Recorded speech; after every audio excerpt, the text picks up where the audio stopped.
Post baseball, but then not. Damn it. Oi. Getting Discord messages about it. Okay. God damn it. Baseball, if you could hurry up, I have things to do. Oh God. What's up, Faraday? What's going on, buddy? How you doing? Hey, Kid Case. What's going on, everybody? Hope you're all having a good... Ooh, baseball? Maybe? Go further. Fuck you. Fucking baseball. Damn it. Stupid. Whatever. Okay, that's over. All right. I need to... Hold on. It's Friday, and huh? Wow. That's not right. Welcome to the infinite void of Streamlabs, I guess. Boop. Oh, that's better. Man, that was lucky. Okay. I go over there. At least not during the silent highlight. Hi, everybody. It's me. It's the internet. I'm on the internet. It's me, Factory Davey. And we're here today to play baseball? Silent Hill 2. I am a perennial mistake maker, as is well known. And here, let me shoot the shotgun really quick so I can see. Oh, I'm not gonna be able to look at the loud while I do this because I set this up dumb. Hold on. Shoot it. Oh, you can't hear it at all. Okay, that's not great. That's suboptimal. We should be able to hear the video game slightly. Hold on. Perennial mistake maker was the thing I was gonna call myself, and then I had to interrupt myself from doing that because I made a mistake. Boom. Okay, there's audio that should exist, but the game's quiet right now, so hold on. That sounds right. Okay. And then I didn't blind myself, so give me just a second so I can do that. Boop, boop, boop, boop, boop, boop, boop, boop. Boop, boop. Okay, so, as evidenced by that mistake I just made, the various mistakes that I've been making, I apparently, at the end of the last stream, I didn't save? I apparently just didn't make a baseball? I apparently just didn't make a save. I just didn't do that. So, we get to go through the labyrinth again. Whoops about that. So, at the end of last stream, we were somewhere else. We were a little further in the game. We killed this one guy. He's kind of a big guy. He shot a dog, and then we killed him in revenge. But now it's gonna happen in the future because I didn't save my game. That warning you get from your 8 megabyte PS2 memory card, where it's like, hey, if you don't do this, all of your progress will be lost forever. I didn't listen to those warnings, and now here we are. So before where we were here now, not at the end of last stream, but at some point during the last stream, James is like 65% of the way through walking through like one room in a museum. There's a museum in the town of Silent Hill. Go to the town map. There's a museum. The Silent Hill Historical Society. It's right here. He's like right here. He's like 65% of the way through this building. He's just walking through this building right now. But James Sunderland is a guilty sad man. And he's very sad because he killed his wife, and he's very guilty because he killed his wife. And this town, Silent Hill, is a place because of this big old lake here. This big lake. Satan lives in this lake. And the Satan lake, Satan smokes, and when he coughs up the Satan smoke, and other people breathe it in, if they're guilty and sad, then the Satan smoke gets in their kidneys and just really fucks up their day. And like makes them think that they're jumping into holes for a while, and makes them think that they're in jail, and hallucinates slutty versions of their wives and stuff. So James is going through one of these Satan trips right now. He went through one earlier in the hospital, which was over here. It's right here. It's not labeled in this game, but it's labeled in the sequel. But it's here. This is it. This was the hospital.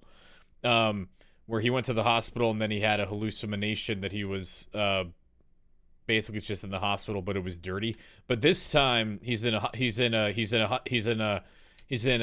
museum, but it looks like an apartment, and he keeps wanting to jump into holes, and he's gonna kill a fat guy. It's gotta happen so that we can move on. So let's get to it. You're all caught up. No!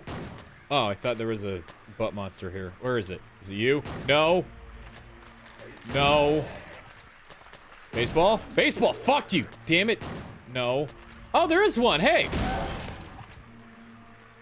Fucking baseball.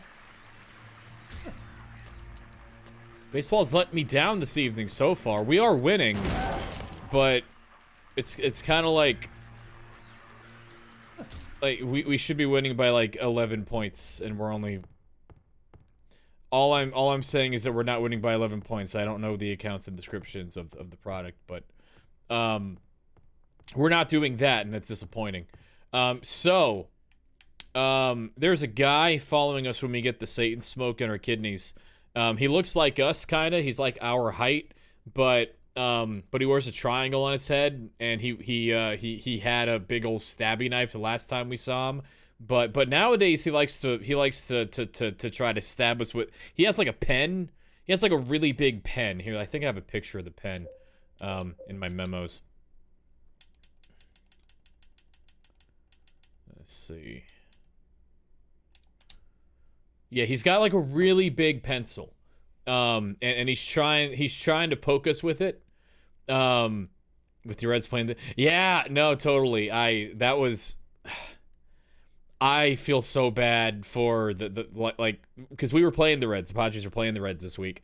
I felt really bad for the fans. I felt horrible for like Joey Votto and Mike Moustakas and like the folks that like. They expected to be on a contender this year, and then they fucking tore him down. It was fucking horrible. The Padres are at least kind of trying, but the Dodgers exist, so whatever. Anyway, this pointy-headed friend has a pencil, and he's trying to stab us with it. So over here, in this labyrinth, that like this weird apartment building underneath that museum, and this apartment is also like under a prison. That guy with the pencil is gonna try to stab us, but we're gonna take his knife because that's not nice. Also, there are these things under the grating. They have like penises for hands, and they try to lick us with their penis tongues. Don't worry about them; they're not a problem. All right, so I'm just gonna sneak in here. So the guy with the pencil, he was told he had to stop running with scissors. You see, and originally. When I picked it up again. Fuck. I just wanted to pick up the bullets. Damn it. Whatever. Pyramid Head was told to stop running around with scissors, so they took the scissors out of the game and just made it one knife. It was supposed to be scissors, like right here. There's like a little notch on the blade, you see? And this notch was supposed to go into another blade that looks like this blade, and there was supposed to be like two halves of a pair of scissors, and then that was going to emphasize the fact that Pyramid Head is like the same height as we are, and potentially other things, but like something about like how, oh, he's like a reflection of my sins, or oh, he's another me trying to punish me because I want to be punished. But that really, you have to like read way into this and like follow a guy on Twitter that made this game 22 years ago in order to like hear about any of that. So that doesn't really matter. The important thing is that we took his scissors, so he can't run with them anymore. So he can still hurt himself with a pencil. It's like if you're running with a pencil in your pocket and you fall down, and then the pencil stabs you in your leg, like that can hurt. You know, I had that happen one time, and I was like, baseball, fuck. And I was like 13, and I didn't know that like the lead in pencils wasn't like actual like PB lead. I thought like it's graphite. It's not gonna give me actual lead poisoning like I heard about on the television program House MD.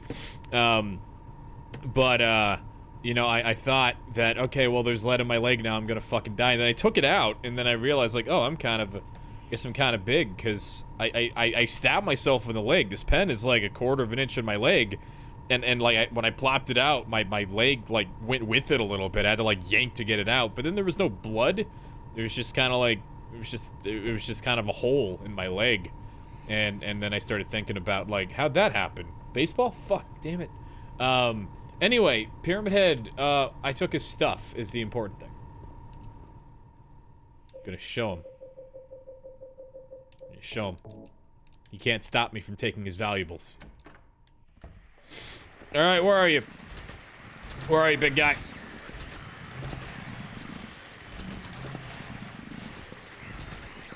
This thing's really heavy.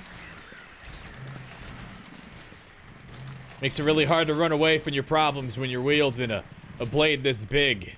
When you got this heavy weight wrapped around your body. And this guy with the pencil, he can run free, he can run fast unless I hit him with the scissors, and then he gets really slow about it for a little bit. But he's got business to take care of, and so do I, but he's just so much more efficient at it because he's not carrying this giant, heavy, sharp, painful, dangerous nonsense around everywhere he goes. Where the fuck are you? Where the fuck is he? I like walked around this entire thing. Is he like walking in the same direction, like on the other side of this circle? I think I literally. Oh, there you are. Hey, buddy. Hey, you missed, dumbass. Haha. All right. Well, thanks for the scissors. See ya. See you. I said. Thank you. Thanks. Thank you. Thank you. I said. Get out of my way. Ah, damn. Hold on. Fine. You're gonna be a jerk about it. Let me drink some fucking ketchup and then. So let me get just I got places to be, man. It's my birthday tomorrow. Trying to get these things done today. All right, move, move. I said. James, dodge.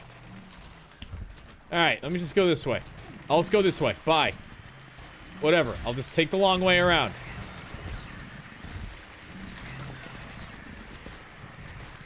I guess I did break into your house and steal your stuff, so. Gonna be aggro about it. I understand. Just don't call the cops. Bye. Alright, so his sword sucks. Takes forever to do stuff, so I'm gonna go back to the shotgun. There we go. Still kill all his friends. Alright, so that area is optional. You don't gotta go pick up the weight of your horrible crimes if you don't want to. But I did, because it's there. Exactly. Why isn't he just serpentining? It's really haha, shot you in the face. It's really not that hard to duck, dip, dive, and dodge, as is said in the seminal martial arts work, starring Will Ferrell. Maybe, I don't care. Dodgeball. I watched that movie once. Oh, that's right, I'm playing on hard puzzle. Fuck, this was a pain. Okay, so there's a room over there on the other side of this wall. And our head is a mess right now because of the murders we did. So symbolically, this cube here symbolizes my brain. And I need to turn my brain various different ways in order for the blood to go through it so I can move on with my life. And that's symbolized by this wall. This should be a door, but it's a wall right now. So we're gonna turn this, and hopefully it'll become a door.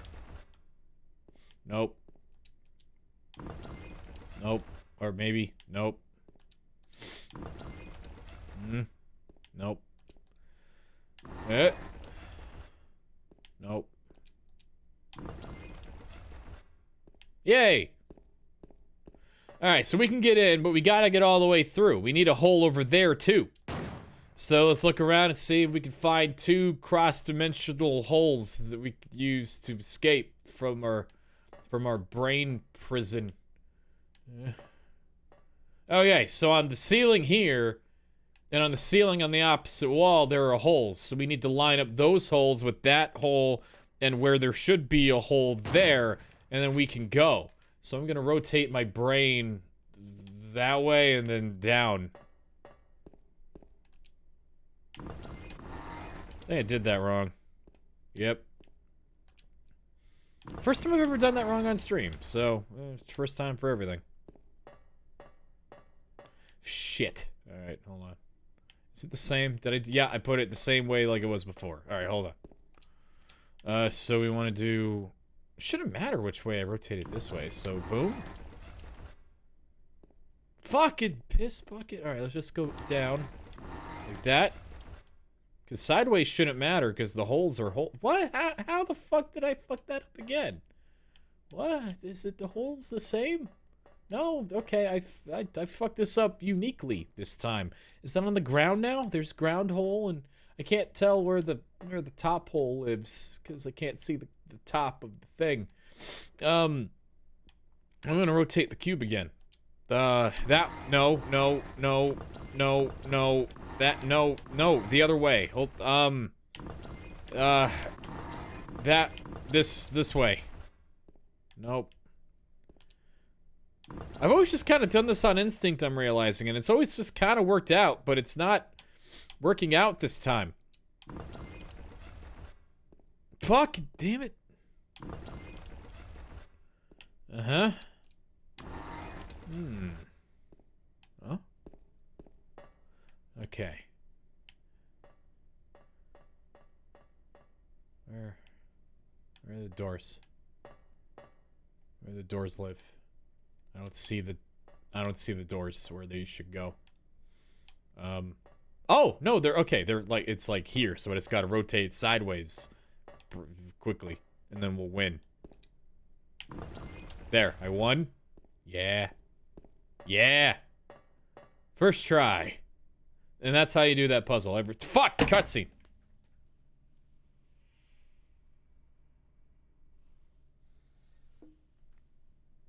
You're alive!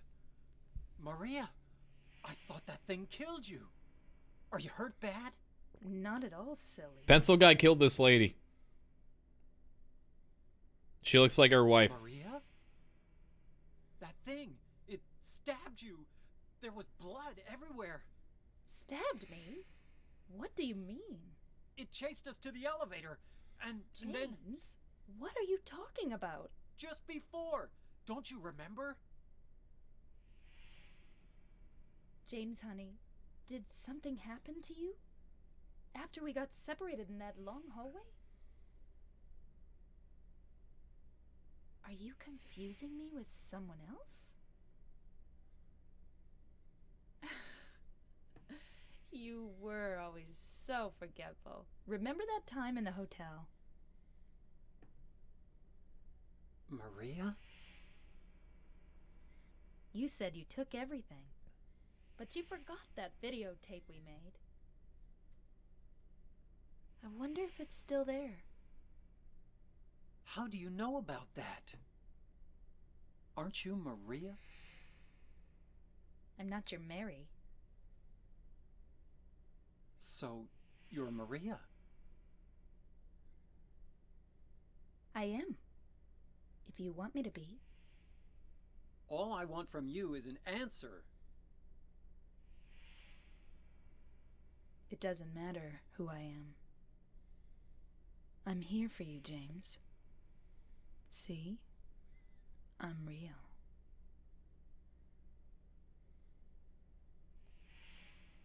Don't you want to touch me? I don't know. Come and get me. I can't do anything through these bars. Okay. Stay right there. I'll be there soon. Maria's talking about sex when she says that. That's the only important thing about that scene. Let's go find the lady. Over here, something broke because some kind of criminal put like bolt snippers is what they're called, in this electricity hole, and now it's broken. But we need snips in order to snip some bolts later. Remember the bolts I didn't point out on the door at the beginning? If you noticed it, we need them for that. Eagle-eyed viewers will remember those. I ignored them. So, whoops. I wasn't planning on being at this part of the game. My brain isn't wired for this. My brain is in the hotel. This part, I don't know. We're just here now. Snips. I cut like 4 of them and then they all just gave up. Okay. Moving on. This place is called the Labyrinth because it's a maze and we don't know where we live. So, it's gonna be... It's gonna take a while to get through, and we're gonna get lost, probably. I don't think we want to go that way. Honestly, don't remember. I tried to brush up on the Labyrinth before I start every playthrough, but again, I didn't think I was gonna be doing this. Did I? Yeah, I went the wrong way. Shit. It's a dead end. I like how this, how the apartment building side of this place just has like the fluorescent lighting and such. Maybe, are the walls just the walls of the Historical Society? I need to pay more attention to that next time. I don't know. I've never known why this place looks so boring once you get into the Satan hole part.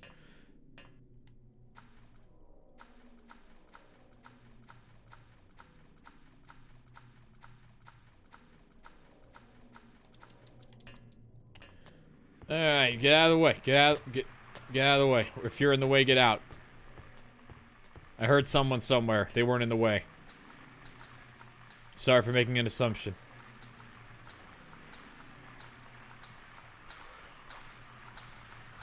Get out of the way.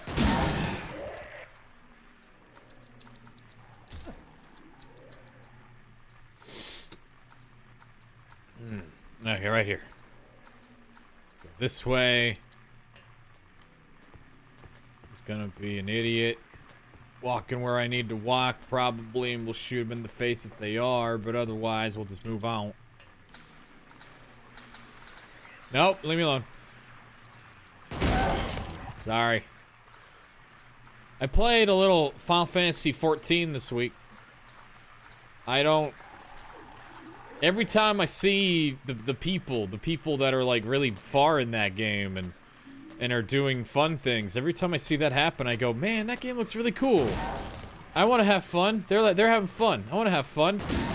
But then I play that game, and it's pretty much just entirely like me walking between two people that are standing within 15 feet of each other, and I'm just having like allowing them to have a proxy conversation through me, and it's just really boring, and I don't know. I don't know how it's gonna go. I have the sub again, so we'll give it a shot. There's Triangle Face again. He's got his really long pencil. He's coming for us. This time though, we're not holding on to the knife, so we can just kind of bully him. Just kind of make him walk real slow. Like we gotta walk slow because it's all like swampy here. Symbolic of James not really doing a good job when he goes to the bathroom, but yeah, we could just make this dude have a really bad day. Stop hitting yourself. Stop hitting yourself. Stop hitting yourself. It's because he's me and I'm him. He's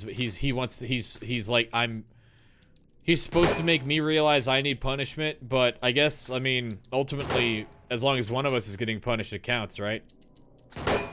This is canon. Canonically, James is supposed to realize that he should be bullying Pyramid Head. Anyway, goodbye. Just gonna leave him alone. Okay, actual serious face time for a minute. So, earlier in the game, we met a young woman named Angela. Angela Orozco, as we will learn. That's her last name. When we first met her... You can't access cutscenes here, right? No. When we first met her, she arrived in the town of Silent Hill, this place that, now that the spiritual power in this place has been corrupted over a very, very long history of people being brought to this place, being executed, being persecuted, all of the suffering and violence and excess death that has occurred in this place. It has twisted the spiritual power of this place, and then the events of Silent Hill 1 occurred, in which Alessa amplified that power significantly. So now, there's a bit of a void here in the town of Silent Hill that calls forth people with darkness in their hearts. That's why James is here. Less to do with Satan smoke and more to do with wife murder. And Angela is here because, as we will learn down here, it is very, very heavily implied, basically outright stated, that she murdered her father because he had sexually assaulted her and done a lot of very bad things to her, as will be implied by a room that we're about to see. So for the next probably 6 minutes or so, we're going to cover those topics, so please be warned of that. Let us begin. There's a newspaper on the ground. It's stained with something that looks like blood and is partially illegible. I've nailed illegible twice in like a week now. I've never had that happen before. So these sections, sorry, I don't have my notes ready. So hopefully I just remember these. But for some of these sections where the memos are partially obscured in text, we have the ability to just remove the actual squares over the text, and the full text is spelled out beneath those boxes. So we are lucky enough to know what these would have actually said if they were not censored in game diegetically. The body of a man later identified as Thomas Orozco, lumberjack, age 39, was discovered in the living room, lying face down, something like that. He became dead. The probable cause of death was multiple stab wounds to the front of the neck and the left side of the torso by a sharp-edged weapon. The estimated time of death was somewhere between 11 p.m. and 12:30 midnight. Due to signs of a struggle in the room and the lack of a murder weapon, police are considering this a homicide and have opened a murder investigation. Furthermore, given the fact that the cash in the room was untouched and Mr. Orozco had a history of drunkenness and violence, the police suspect that the motive was not robbery, but was a crime of passion. So earlier in the game, when Angela was very overtly considering self-harm with this knife, this red knife, this blood-stained, sharp-edged object situation, when Angela handed this off to us, that is when Pyramid Head, the reflection of James, the reflection of our character, the side of James manifested that wants to see himself punished for the murder that he did himself. That reflection of James's guilt over murder becomes equipped with the Great Knife, becomes equipped with this big old thing.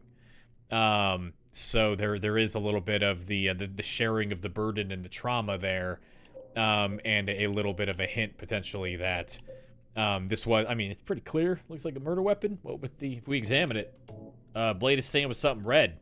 Again, blood probably isn't canonically red because we made it black in the options, but, you know, whatever. It's not a good sign. Anyway, that is that. I'm not going to save. Not saving's never, ever, ever gone bad for me, so I'm just going to keep not doing it. Baseball, yay!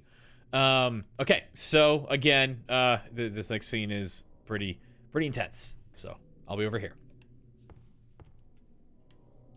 I've never actually focused on these. Newspapers are scattered all over the walls and floor. There seems to be nothing of interest. But this one has today's date. That's kind of strange. Daddy, please don't.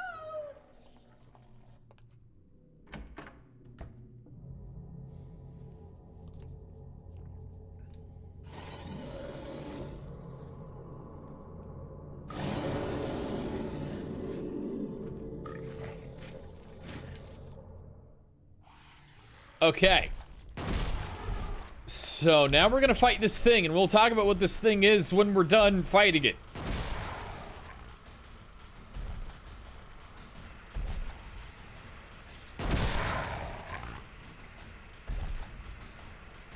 Ah!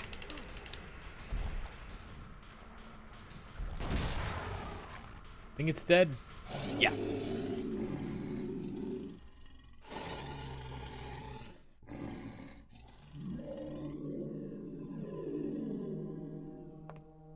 Are you okay?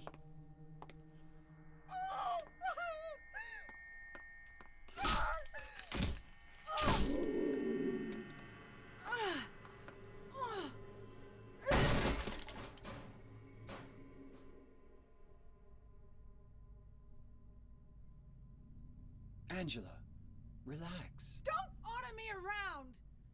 I'm not trying to order you. So what do you want then? Oh, I see. You're trying to be nice to me, right? I know what you're up to. It's always the same. You're only after one thing. No, that's not true at all. You don't have to lie. Go ahead and say it. Or you could just force me. Beat me up like you always did. You only care about yourself anyway.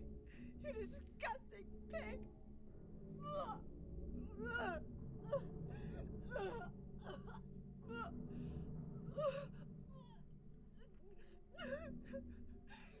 Angela.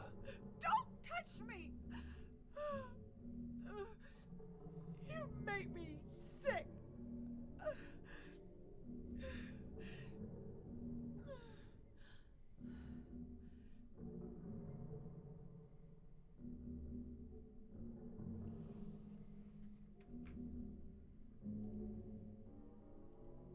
You said your wife Mary was dead, right?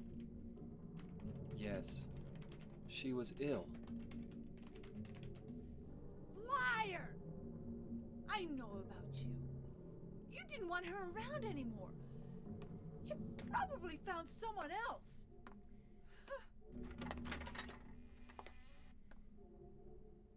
That's ridiculous. I never. Deep fried Ah! goodness! Iron Chef, what's going on, buddy? Excuse me. Okay, controller? No, not now. Okay. Angela. This room, again, we said that these couple of scenes are, going to be very heavily about sexual assault and things of this nature, and this room's design is pretty self-explanatory. Still my least favorite footstep sounds in any room in any video game ever. I hate being in this room. God damn. Okay, so, but can we look at this thing? Okay, no. But the boss that we fought, the enemy that we fought here. Let me. Oh shoot, that's right. I actually moved a bunch of stuff around, so the Book of Lost Memories is not where it normally is. It's all the way across the room, so whatever. But the Book of Lost Memories tells us about this thing. This is the Abstract Daddy. And most commonly, generally associated or commonly thought to be an enemy that is kind of like, quote unquote, Angela's Pyramid Head. The enemy that symbolizes the trauma that Angela's brought with her to Silent Hill, which is certainly, like, at least partially true. Masahiro Ito, this game's creature designer, has kind of clarified that. So this creature is the bottom half of it is a walking bed frame, and the bottom of that bed frame has like a slit in it that it can use to try to basically mount you, like it did when in this fight, to try to force you inside of it. And then on the top, there are two, what looked like two overlapping lying figures, writhing around on the bed frame situation. So pretty easy to see how that aligns with Angela's story. And according to Masahiro Ito, that is the case. Baseball, damn it. But one thing that he has said is that this creature does not appear to be the same to Angela and James. This is still, even in this place, even in this room that is very clearly meant to evoke Angela's trauma and what Angela has gone through. And this enemy that is very similar and very much rhymes with what Angela has brought to this place. We're still seeing this from James's perspective, and the enemy that we see is not exactly what Angela sees. And this creature, like we've seen a bunch of symbolism and imagery in James's story relating to bed frames and being trapped on a bed frame, that and like pain being associated with that does tie very well with James's story in Mary's hospitalization for the last 3 years, her being bedridden. So the Abstract Daddy, like the Book of Lost Memories does go pretty solely on, like, it is the metaphor section of the book calls it I think ideal father or something like that. It's in Japanese, so it's going through a like a layer of translation there. But like that does make it clear that this does have something at least to do with Angela's story. But it applies to both of them according to the guy who made the actual creature. So there is that. I believe that's everything there is to do in here. So I want to get out of here very badly. Let's go. Okay. How you doing, Iron Chef? How'd your week go, buddy? Hope it was good. I'm tired. Okay, so this next room we got a door here. We'll check it in a minute. And we got a little zigzag. Then over here, there's another door. We'll check that in a minute. But for now, let's just keep pressing on.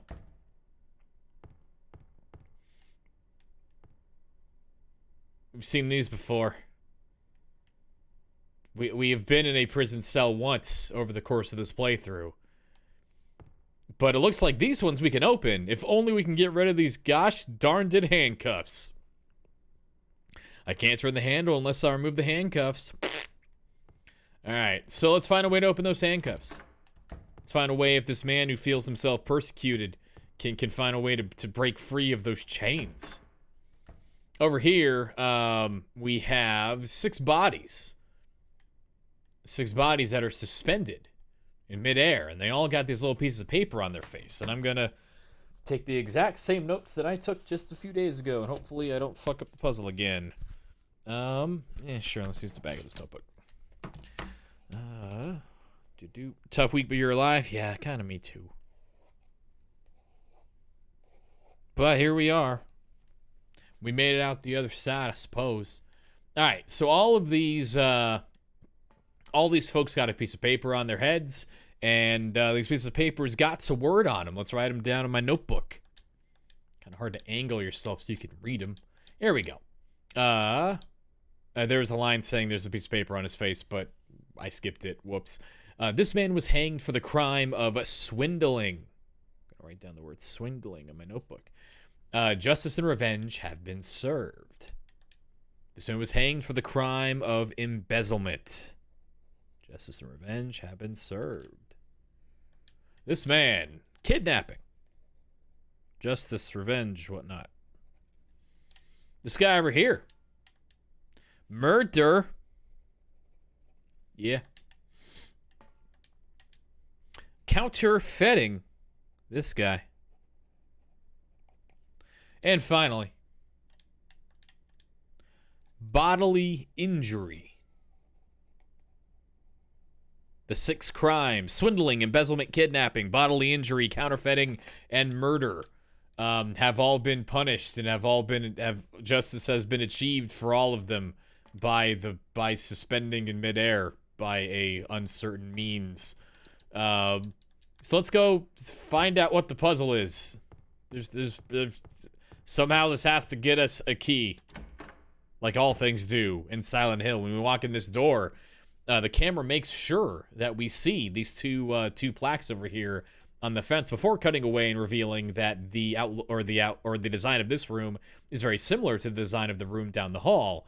But instead of the 6 bodies being suspended, we see 6, I think it's nooses, being hanged in this room.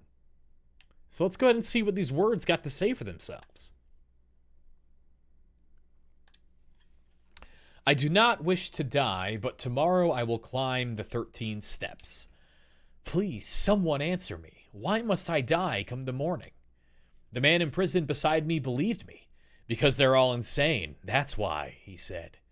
Of course, I know his opinion will change nothing. Now you know why I struck out at them, he muttered. He struck out at them. I'm going to go ahead and make a check mark next to the bodily injury that I wrote down. Ba-boom, ba-booyakasha.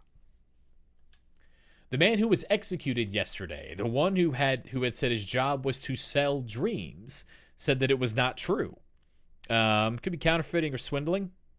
I want to say swindling. I don't remember what I did on last Friday or Saturday, whatever. Probably going to get this wrong.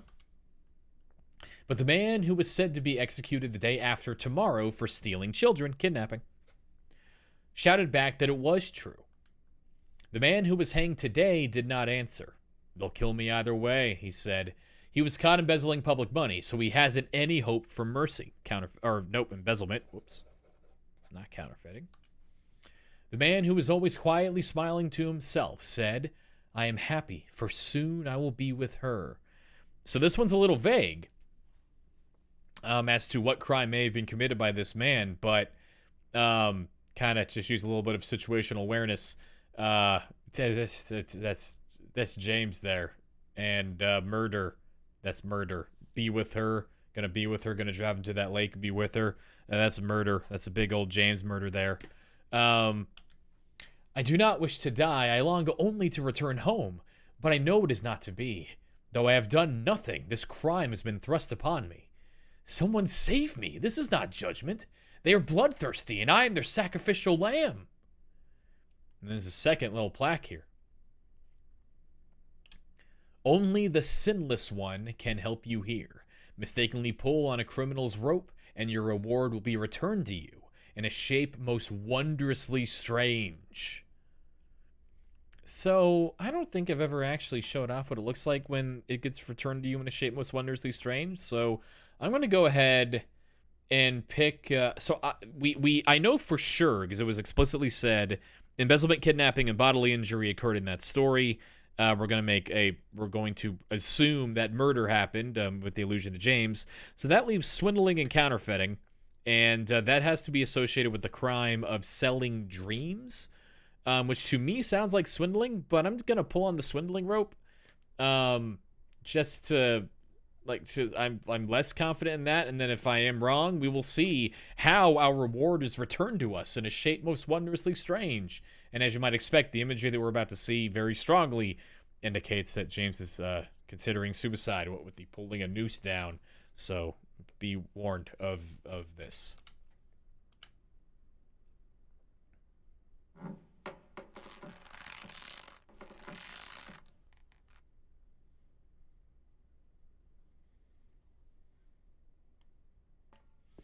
Let's see how we did. Oh, I got it right. Crap. I don't know how I had never fucked up the cube puzzle, and then I fucked that one up. But I was like trying to fuck this one up, and I got it right on accident. Shit. Anyway, if you get it wrong, oh, no, I didn't get it right. Okay, cool. We will see how it works. There are guys here. That's it. Whatever. Who cares? And it's like two lying figures. It's honestly, this seems like a prime spot to just fucking throw Pyramid Head here. But it's just two lying figures. Who cares? Counterfeiting.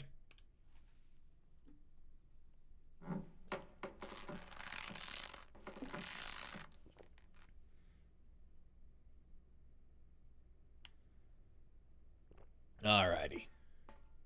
So now that we've pulled on the correct rope, probably. I wonder how many bodies you can stack up in this room. Should try that next time. Now that we've done that correctly, the body associated with the rope that we pulled will have disappeared.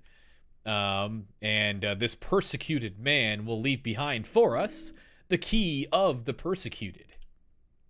The paper that was covering the corpse's face is lying here. So, if we look at the key of the persecuted in our inventory. Where is it? Here it is. Yeah, it's just a very simple handcuff key. Nothing special about it. Okay. Let's go achieve handcuffs and escape.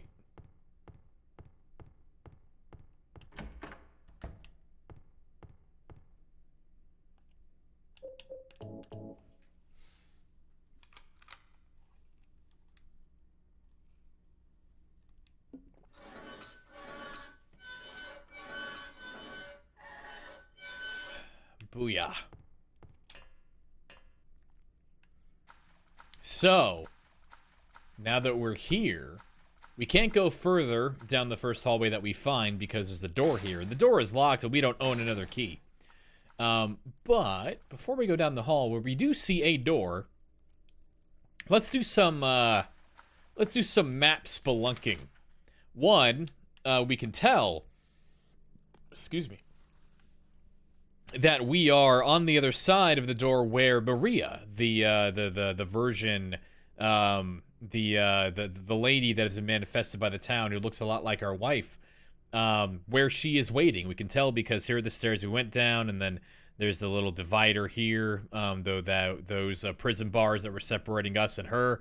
We were over here. Maria was over there, and we could see a door on in her in the room that she was sitting in. So there it is. There's a door right there. But let's talk about this door, because it's a door that we've actually seen before, weirdly enough. So back in the Woodside Apartments, when we entered room 208 there, this was the room where right here in the living room, there's a television and a couch.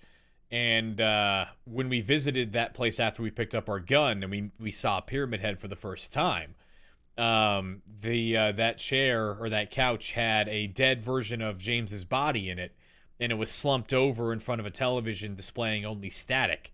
And a scene, one of the very few things that James has seen in this game that like actually shook him, aside from someone just being straight murdered in front of him. And that's also where we saw the clock puzzle. The puzzle that told us that the nail to the past we need to remove the nail that prevents the scars of time from healing or something. I don't remember exactly. My primer that I do for these streams is long gone at this point. Anyway, point being that oh god, phone. There is something in James's past that him not getting over it, him not finding a way to remove that nail and beginning to let the scars of the past heal. There's something in his past that is kind of weighing on him in this way, and that is associated with room 208. Now in the Blue Creek Apartments, room 208, there is another room 208, different room, different place, but same number, where we can't get into that room because the door is locked. That's what the zigzag here means. But it says that the lock is broken. When we walk away from that door, we hear something trying to get out of the room afterwards. We hear something trying to like knock the door down. And then later, so we know there's something in room 208 in this main area.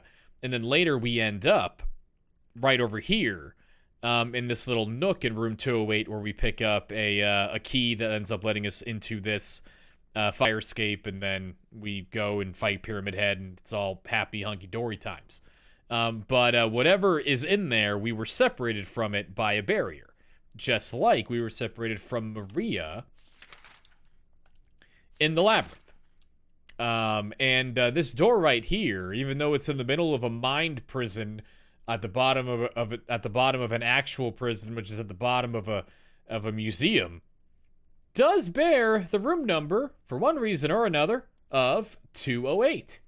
So that probably means nothing.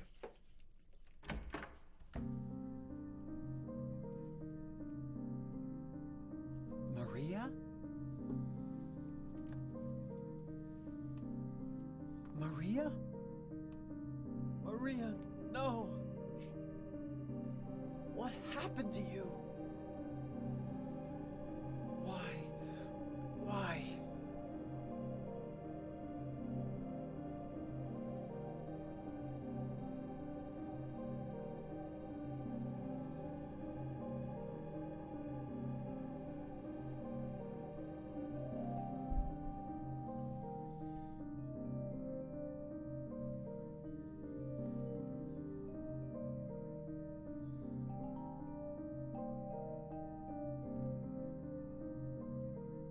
Should have looked at Maria's face, the disfigurement on the left side.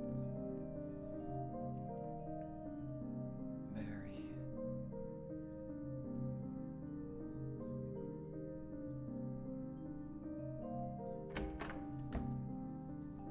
So somehow, Maria, who was apparently safely locked away in that little prison here in the labyrinth, has, for the second time in this game, become dead. And James has had to relive what is essentially, to him, his wife dying in front of him for the second time. The first time being when Pyramid Head stabbed the shit out of her in the hospital. And when he sees Maria die, he does, like, bemoan Maria, but something in his subconscious while he's sitting there, while he's just kind of like just stunned in silence, he whispers Mary's name. He's associating subconsciously, if nothing else, these deaths of Maria with the death of Mary. He's getting closer to realizing what it is he actually did. He's reckoning more with the actual facts of Mary's death, and having to relive it over and over and over again. Now, exactly how she died ultimately doesn't really matter. Like, the town killed her, just like the town killed her when Pyramid Head did it, because she's a manifestation of the town. Like, and we do know it is sad. Like that sounds more, or that sounds like more dismissive than I intend for it to, because we know Maria is an actual, like, even though she's a manifestation of the town, she has agency, she has feelings, she does not want to die, she's not a fan of becoming dead. Something came in here and killed her. From the novelization, it is apparently said to be Eddie, who we will find at the end of our current path here, with a gun, so, I mean, potentially. But in any case, the takeaway from James's perspective is that Mary died. Mary died, and she had this disfigurement. She had all of these, like, all of these ailments around her, and just having to reckon with that idea, which is actually very fresh in James's mind. He just doesn't realize it yet because his brain is broken. Is nudging him closer in the direction of realizing what he did, which is at least Pyramid Head's goal, and seems to be what the town is reflecting back at James, whether that's intentional or otherwise. And now we have a nice, cool, chill graveyard time. Everything's fine. Let's look around. The name of this tombstone is Too Scratched Up to Read. An epitaph is inscribed here. This felon drank one last bottle of ale before he was executed and laid here to his eternal rest. We don't know anything about this person. We don't know nothing about this felon. Could have been anybody. Looks like there is some kind of monument built here, but not here no more.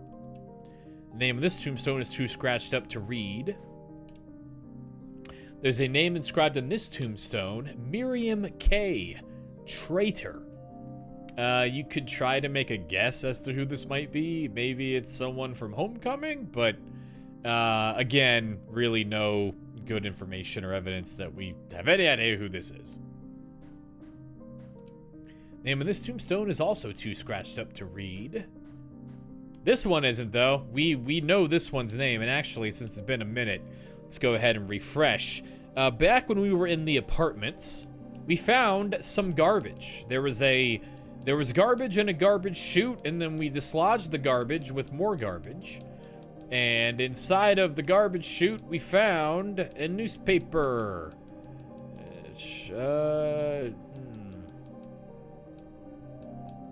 Where is it?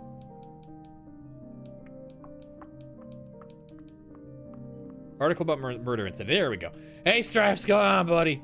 Happy Friday.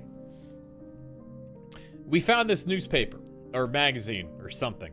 The police announced today that Walter Sullivan, who was arrested on the 18th of this month for the brutal murder of Billy Locane and his sister Miriam, committed suicide in his jail cell early on the morning of the 22nd. According to the police statement, Sullivan used a soup spoon to stab himself in the neck, severing his carotid artery. By the time the guard discovered him, Sullivan was dead from blood loss, the spoon buried 2 inches into his neck. An old schoolmate of Walter Sullivan's from his hometown of Pleasant River said, "He didn't look like the kind of guy who would kill kids. But I do remember that just before they arrested him, he was blurting out all kinds of crazy shit, like He's trying to kill me. He's trying to punish me. The monster, the red devil. I'll forgive it. I did it. Oh, but it wasn't me. The schoolmate then added, yeah, I guess now that I think of it, he was kind of crazy.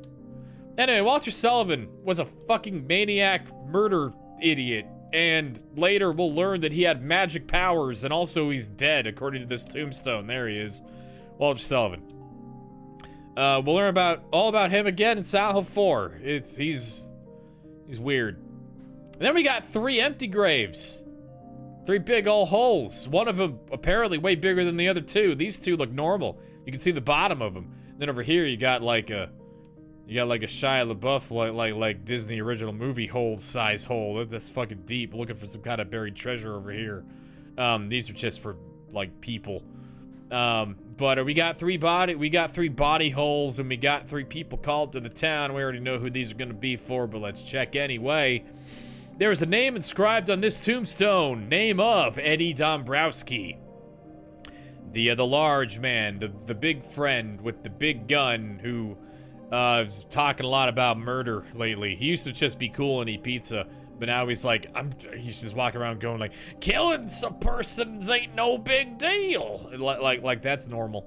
And then we've met Angela over the course of this stream, and oh no, Angela Orozco. She's got a grave here. That's probably not good. And then finally, next to this big ol' hole, for this big ol' hole enthusiast, we got a grave for the man. The big guy himself, Big J, good old James Sunderland, good old self-widow maker guy. Get in there. Not even a cutscene. We just apparate. We're just down here now. Okay.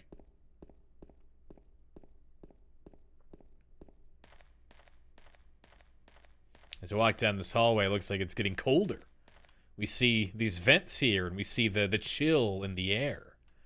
And as we walk further down, we see what will at first look like maybe just little patches of rust on the walls. But then you realize that they spread to the floor, and they spread to the ceiling, and that it's actually just absolutely spattered from head to toe, from top to bottom.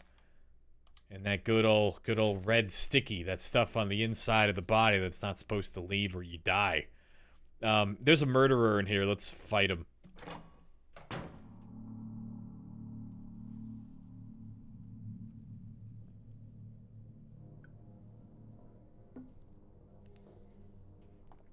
Eddie, what are you doing? What does it look like? He always busted my balls. You fat, disgusting piece of shit. You make me sick. Fat ass, you're nothing but a waste of skin. You're so ugly, even your mama don't love you. Well, maybe he was right. Maybe I am nothing but a fat, disgusting piece of shit. But you know what? It doesn't matter if you're smart, dumb, ugly, pretty. It's all the same once you're dead. And the corpse can't laugh. From now on, if anyone makes fun of me, I'll kill him. Just like that.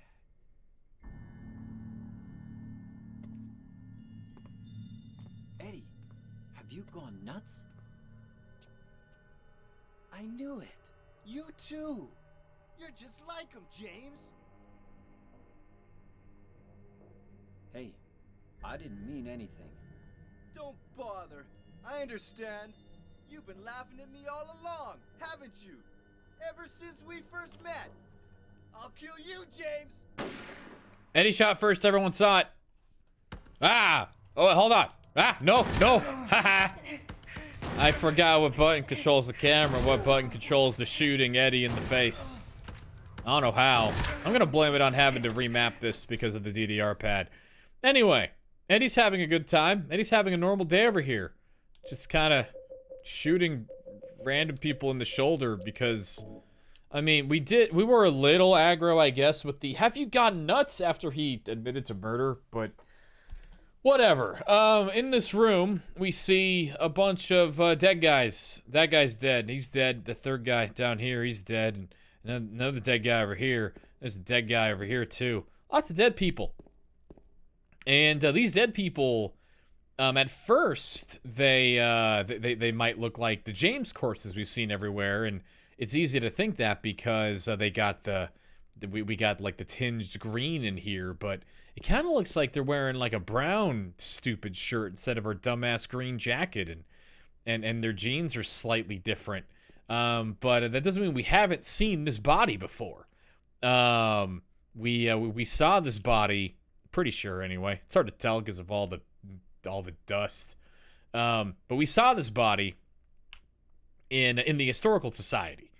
Back when we were in the prison, and he had his brains all blown out, and Eddie was sitting on the ground next to him going, killing someone ain't no big deal, and the body had like 80 bullet holes in it, and Eddie was like, it wasn't me, I didn't do it, he was like that when I got here, fucking honest, see ya, bye, I'm out, can't call the cops, we're in a mine prison, must be able to walk forward, yeah, totally, right, like, I don't have to just do this everywhere, it's amazing, can't even tell where I'm looking right now.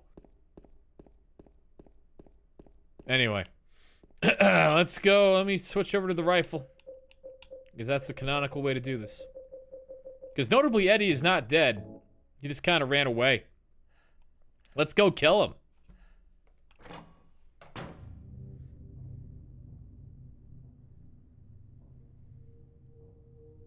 Do you know what it does to you, James? When you're hated, picked on, spit on, just because of the way you look? After you've been laughed at your whole friggin' life? That's why I ran away after I killed the dog. Ran away like a scared little girl. Yeah, I killed that dog. It was fun. It tried to chew its own guts out.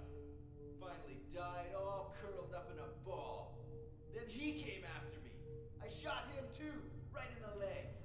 He cried more than the dog.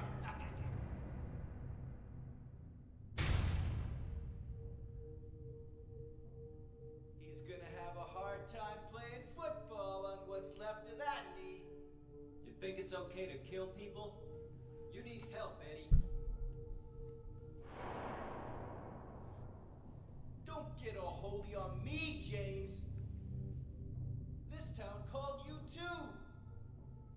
You and me are the same. Why did you turn around? We're not like other people. There's just a door back there. You're looking at a door. Let's party. How did you get snuck up behind when you're, like, basically pressing up against the wall, dumbass? Anyway, Eddie, for all of his being kind of a dipshit, seems to kind of be able to parse what's going on here in the town of Silent Hill. Much more than James. That, like Eddie calls out, yo, this town called you too, man. You ain't no fucking saint. Don't get all holy on me, Eddie says. I'll talk about what that means in a minute, but I just killed him. I just murdered a man. I did it. I killed a human being. Eddie? Eddie? I killed a human being. A human being.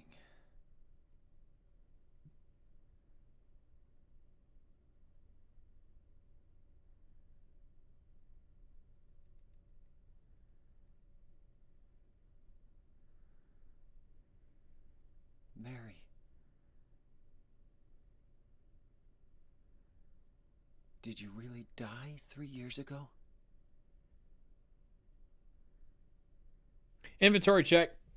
And I'm not adding Eddie's gun to the inventory because I can't take, why can't I take his cool gun? It's right there. Like, look at that thing. That's like a fucking, like, if I had that gun, we would remember the face of Frank Sunderland, if you know what I am saying. I want his revolver, but I can't have it. Which is probably a good thing. Like, I don't know. That does feel kind of weird, but it just looks cool. I want the guy I just murdered's gun. I want to shoot the things that remind me I murdered my wife with it. I don't know. Anyway, let's check our inventory, because stuff is happening. We got ketchup, hamburger, tomatoes, we got a handgun, bullets. We can blow up 571 penguins with all these handgun bullets. We got a shotgun, we got bullets specifically for crows, 140 of them. We got this hunting rifle, which I will reload and then unequip. And then we could explode 99 owls achieving with this rifle. We got this Mountain Dew, we got a wooden plank with a nail in it, we got a steel pipe, we got a big old half scissors, we got a chainsaw, we got a flashlight, we got a radio. And then here's the important stuff. We have a photo of our wife, Mary, a picture from when she was still healthy. Here she is. She's in front of a JPEG of a lake. We saw that JPEG of a lake earlier. That's Lake Toluca, the place where we basically are under, kind of, and will soon be on the shores of for reasons. And we got a letter from Mary. It's definitely Mary's name in her own handwriting in the front of the envelope. If we examine it, there were words on this before.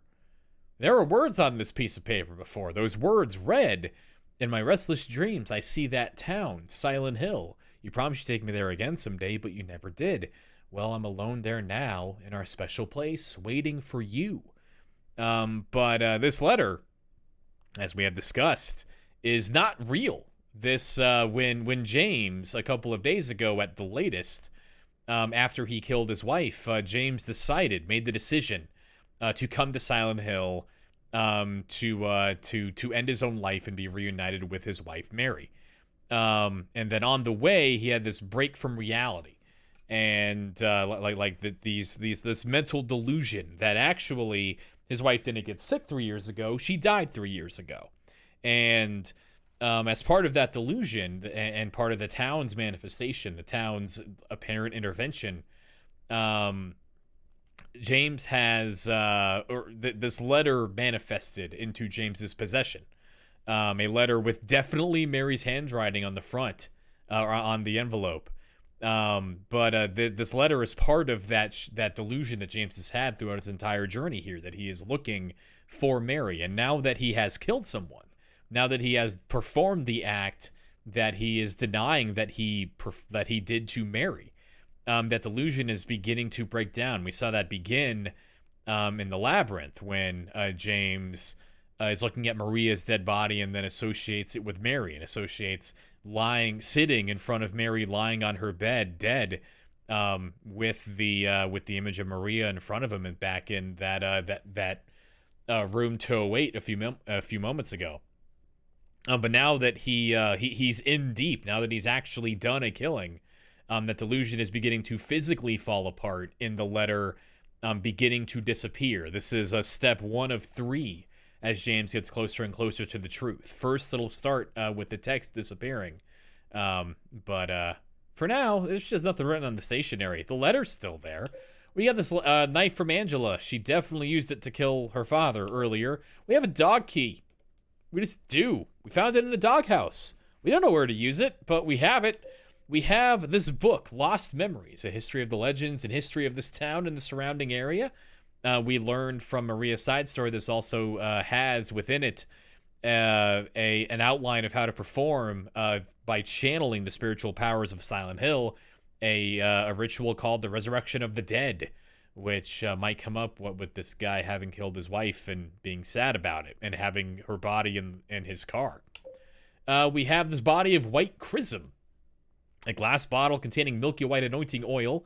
This is implied by the side story and by the Book of Lost Memories in the side story to be one of the main items required to perform this ritual of Resurrection of the Dead, and is also seemingly implied to be a condensed form of the fog that comes off of Toluca Lake and the mist that permeates throughout Silent Hill.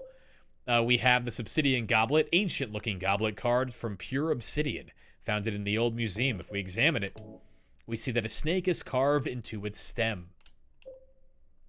We have a PlayStation 1 looking blue gem. Maybe we could use it somewhere. Maybe we'll use it right outside this room. It's a mystery. We got ketchup. I'm gonna drink it. And that's everything. That's what we got on us at the moment. This guy's dead. He died. I shot him like this. I guess yeah, okay. So I can, like, if I ever want to like relive the idea of killing James, I can just come back here just shoot all of these beefs, because the town has we saw when we fought the Abstract Daddy with Angela that the imagery of the room, and at least part of the imagery of the enemy that we faced, seemed to shift more to Angela's perspective and experiences than James's. What with the in Angela's room, the pistons out the walls and the fleshy texture that the walls and the floors had taken. And then in here, now that we are kind of seeing things more from Eddie's perspective, and he emphasized during his little monologue before we shot him a lot that do you know what it does to you being picked on just because of how you look? And we see, I mean, James is kind of a bigger guy, and he's wearing these little short pants, and all around we see this rotting, like, carcass meat all over the place with this little protruding little pot belly, and this little piece of cloth at the bottom draped underneath it. And we can kind of get a sense, at least through the filter of James's perspective, of what Silent Hill, how Silent Hill might have been poking and prodding at Eddie, and reflecting the darkness that was inside of his heart because of the people that he hurt as a response to being picked on and hated, and all the things that he described in that last cutscene. But this is the end of Eddie's story, because he's dead. I shot him. And we will talk about an implication of that once we see the end of Angela's story, because I am baseball? No, okay. It does make me sad that Eddie's story ends here. It's not good, and I would prefer for it not to. And headcanon, maybe we'll find a way around that, but we'll talk about that later. For now, let's go outside. We did it. We made it through the museum. It's a really small museum. It should have only taken like 10 seconds, but here we are. Finally. 6 days later, we did it. We achieved. I'm gonna walk over here onto this dock. And I'm just gonna use this blue gem. Don't worry about it.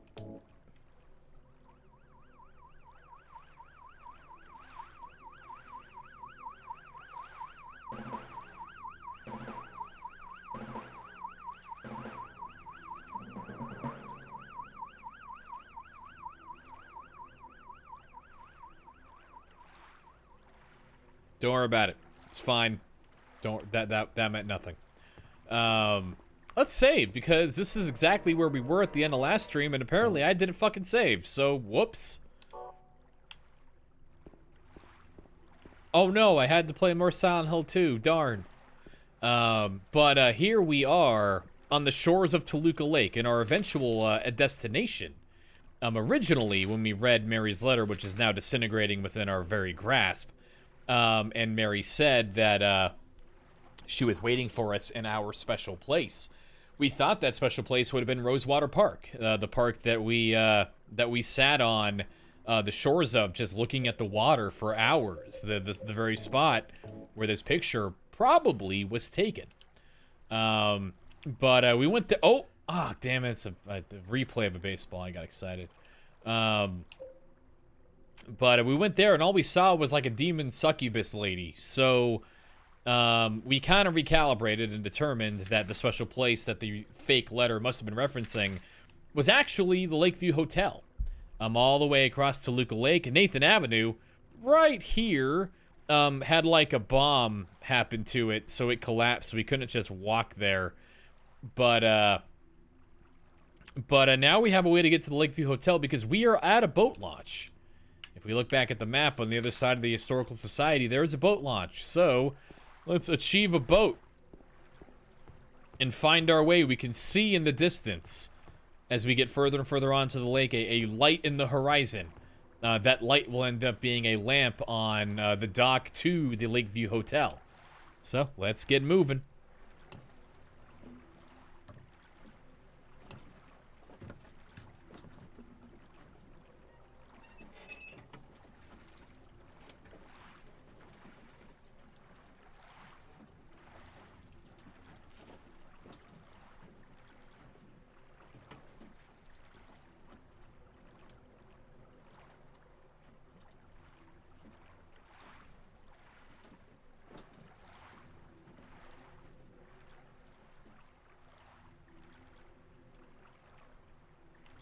So we saw that lamp when we were walking up to the boat.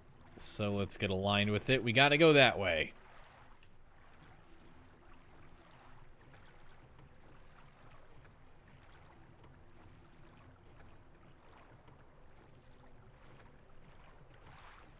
If you look at the map, there is a little island out here that is like right in the middle of our path to Lakeview Hotel, but we can't visit it. We can't really go anywhere except for just bolting over to the Lakeview Hotel. You kind of don't move unless you're going in that direction.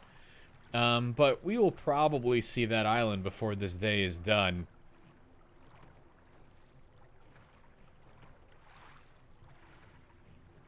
I wonder what James's thoughts are like. I wonder what James is thinking about while he is just on his own, paddling over a deserted lake. No one around to hear him. No one can see him in the mist. He is completely isolated. He did just kill a guy, so he's probably got that in his mind, but I don't know what this... I don't want to think about what this man considers when he's just kind of, like, vibing at the end of the week. Even outside of the murder bits, he's just a strange man. Sticks his hands in toilets for fun. Has to be for fun. There was no actual reason to do it. He just did.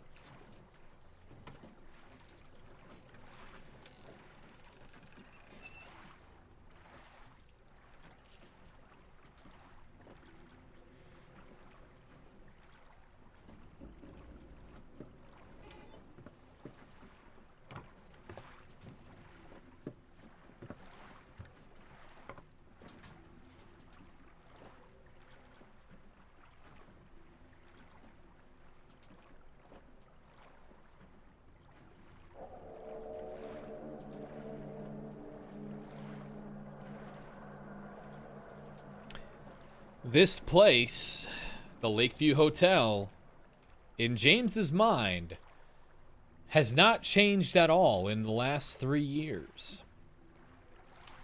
Now let's go ahead and look at our inventory. Because when we were in the labyrinth, when we were in the prison, we found a painting.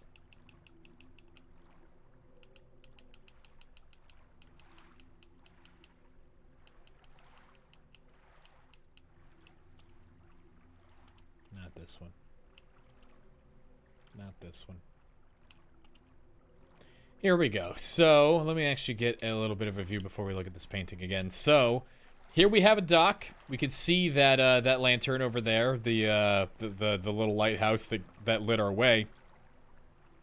And we can see that this hotel has this outer dock, and there's a lamp on the end of the dock, and then we have this little bridge that leads on up to the shore, and then on the shore we have the steps leading up to a mansionous, enormous hotel. Now, before we go in, two things. One, we gotta run over here and grab a music box, because if we don't, we're gonna be sad. There we go. And then two, let's go and look at that painting again. Because I can't use my mouse, but from the bottom to the top, you could see a deck with a lantern or a lamp right at the end of it, and a little bridge leading up to the shore, and then at the top, stairs leading up to a giant mansionous hotel. But this hotel in the painting that we found is on fire, and the painting itself is called Burning Man. So a little bit of foreshadowing that this place, like so many others along James' journey, probably has more to it than meets the eyeballs.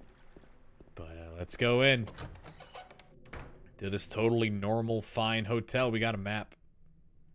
And in that map, room 312 on the 3rd floor, we see 3 words. Waiting for you. Which were the final 3 words in that letter that used to be real in our inventory. You know, whatever.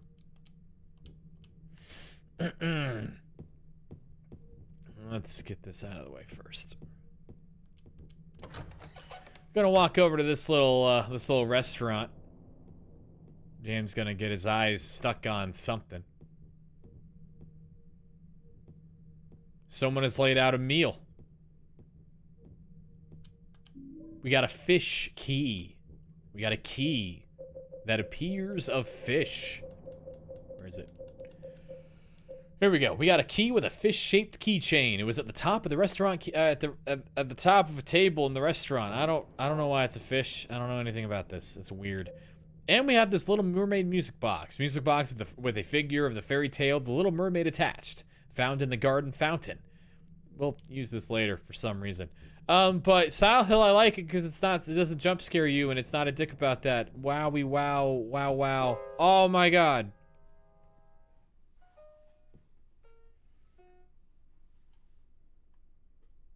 Did I scare you? Yeah, you did.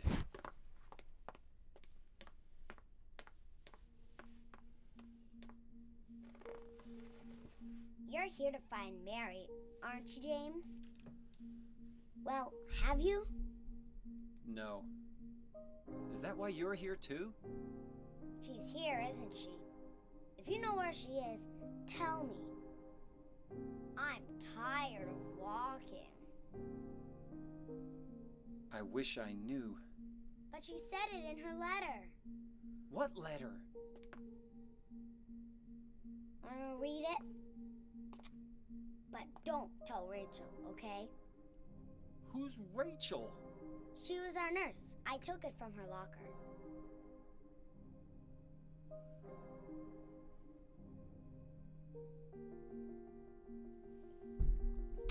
So, before she died, Mary apparently wrote a letter to Laura, who, as we learned back in the hospital, was a patient with Mary in this place, which is probably in a town called Ashfield, if we had to guess, but we don't, so why am I? And that letter reads, "My dearest Laura, I'm leaving this letter with Rachel to give you after I'm gone. I'm far away now, in a quiet, beautiful place. Kids are stupid. Kids are really stupid. So if you got to talk to them about death, I know it sucks, but you should probably just be like very clear about what you're talking about. Because if you tell a dipshit that you're going to a quiet, beautiful place, and then you also tell them about a town called Silent Hill that you thought was beautiful, they're gonna walk all the way to Maine instead of just grieving. Anyway, please forgive me for not saying goodbye before I left. Be well, Laura. Don't be too hard on the sisters. And Laura, about James. I know you hate him because you think he isn't nice to me, but please give him a chance. It's true he may be a little surly sometimes, and he doesn't laugh much, but underneath he's a really sweet person.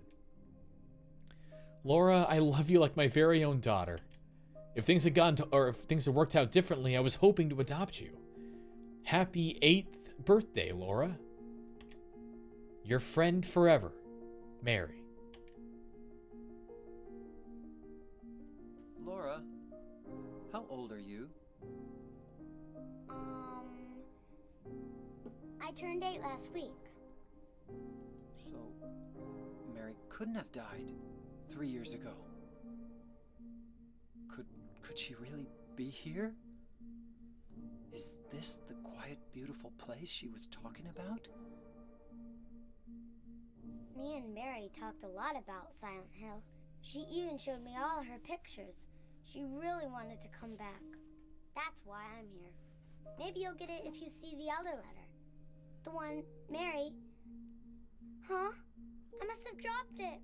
Laura! I gotta find it. Laura!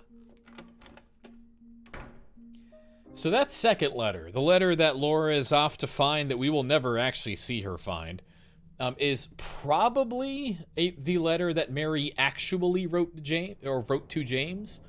Probably. That makes the most sense, and we do end up seeing that letter in every ending, except for the rebirth ending and the joke endings. So it's probably that one, and just we don't see it because it spoils things. But like one fun theory to think about that I do not prescribe to, but it is fun, is that we have a letter right here. that is disappearing in our pocket as we speak. So Laura was not called to Silent Hill because she doesn't have darkness in her heart, but it is kind of fun to think about, like, what if Laura also had a magic disappearing letter, and James like just had to run into Laura to give him a chance to redeem himself in order to make it up to Mary that he is taking care of the girl that Mary considered her very own daughter, even after she passes. Again, fun to think about. I don't really prescribe to it, but whatever. Here we are. There's a cat on this door. Laura drew a cat. There was a cat earlier in graffiti when we second met Laura. When we talked to Laura for the first time, there was a graffiti cat, and now it looks like Laura drew the cat in the mist. I don't know how the condensation got in the inside of this door, but whatever. A drawing done by Laura. A cat? Hell yeah, a cat. And also, Laura was fucking around with this piano. And we know that Laura and Mary were friends, so let's just check up on this little piano here. See if James has something to say about it. There's a piano here. I remember how much Mary liked to play the piano. She wasn't very good, but I still loved to hear her play. That was so long ago, before we were even married. Why am I thinking of that now? It's a mystery. Let's move on. Kill more of those abstract daddies over there now that I'm not playing on a fucking DDR pad. What's up, motherfucker? What you got for me? Piece of shit. Get on the ground. Fucking deflate weirdly. Yeah. Alright. Let's get sweeping. This elevator doesn't work. This door goes somewhere. Hold on. We'll go there in a minute. This lock's broken. This door also goes somewhere. We'll look at it in just a moment. This lock's broken. This lock's broken. Oh, violence. Hold on. I just want to check a door, friend. Let me check it real quick. There we go. The check door button became a do violence to this mannequin button. They're the same button. Because I mapped this weird after I finished the DDR playthrough. There's a cardboard box with nothing inside right here. I don't think I've ever checked that cardboard box before. And then over here we got a bunch of toilet papers. But that's not useful to us at this time. We got a lot of bullets. More bullets. Laundry cart. Nothing useful inside. Just a little stock room full of bullets like there is in every hotel in Maine, probably. As far as I know. This lock's broken. Ladies' bathroom, lock's broken. Men's bathroom, lock's broken. And then we saw some stairs going down. So let's start our sweep from the bottom floor. Go from the bottom up. Bang.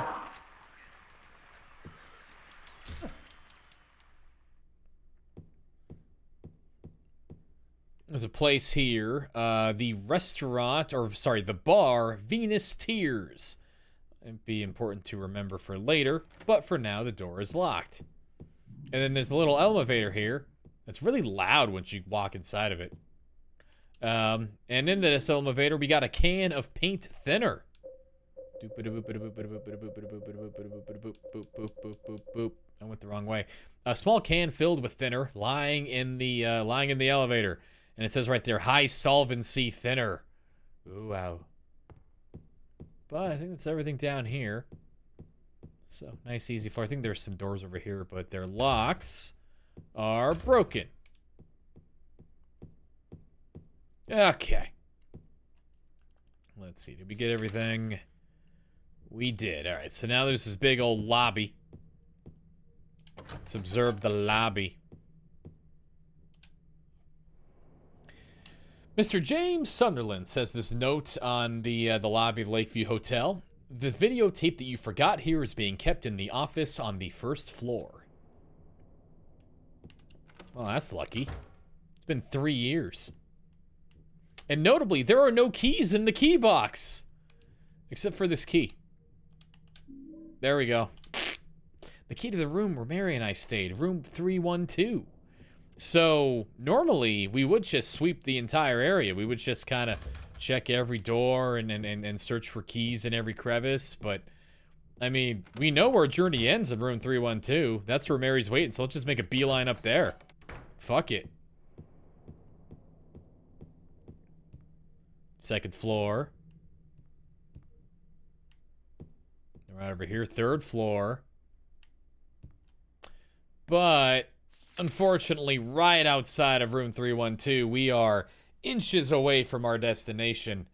But right outside, there is this little shutter here that'll prevent our ability to go up there. But as we walk away, just listen close.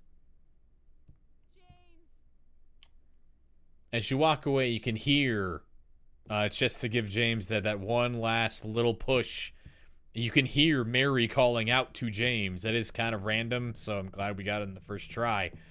But we should probably figure out how to get in there as fast as possible, because I bet Mary's hungry. She's been in there for 3 years or something. So, door to the gift shop's broken. Lock's broken to the gift shop. Shit. There is some manner of thing here. There's a rectangular indentation. There's a plate in front of the indentation and something is engraved on it. Even so, I still want to believe that she was happy. That means nothing. Let's play the music box. Oh, I didn't play it. Whoops.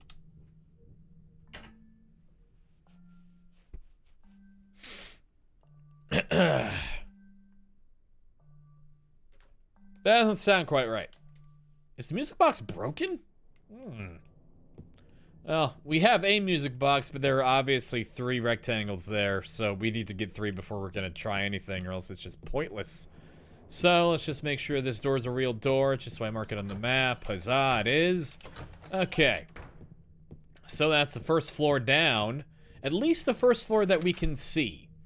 Because we did hear that, the videotape was on the first floor in the office, but we don't see the office on our map. There is this whole grayed out area here to the east that we can't get into. We can see a little squiggly door here.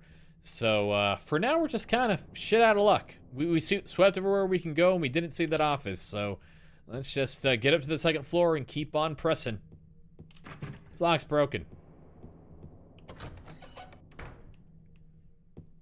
Got a ketchup. Elevator doesn't do nothing. This door is locked. Look at the map. We don't know what this is. Bummer. This lock's broken. This lock's broken. This lock's broken. Well, this room's a bust.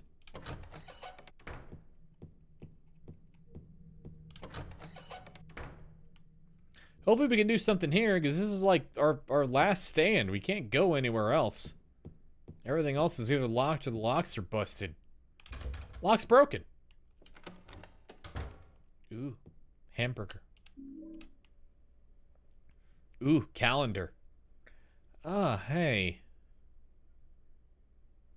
So May 5th, May 1st is a Sunday, huh?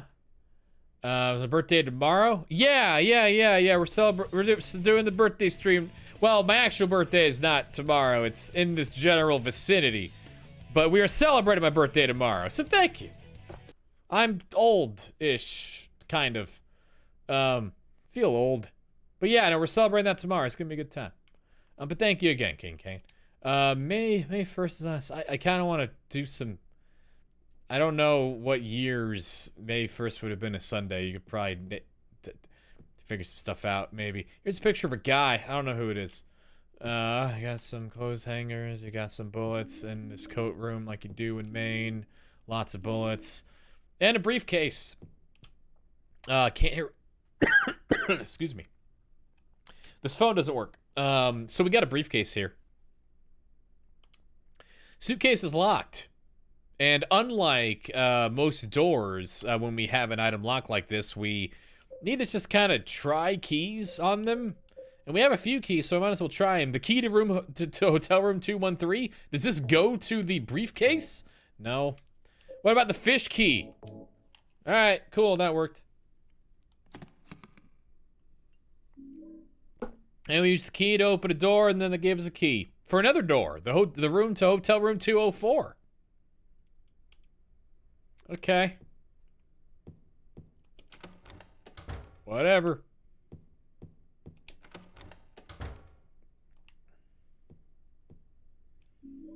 Got some bullets.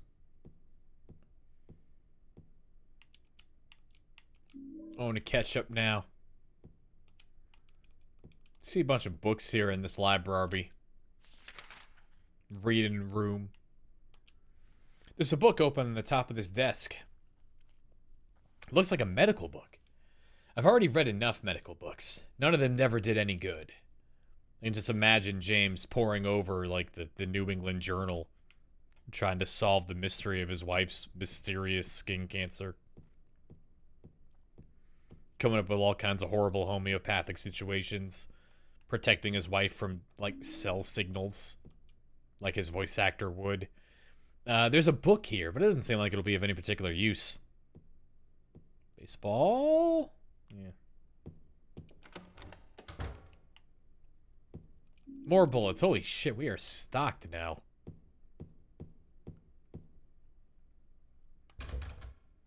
These locks is broken. Alright, so we are going to let these abstract daddies come to us. So we're going to go ahead and equip a rifle so that we can hear something. We don't have to, like, compete with the sound of the abstract daddies.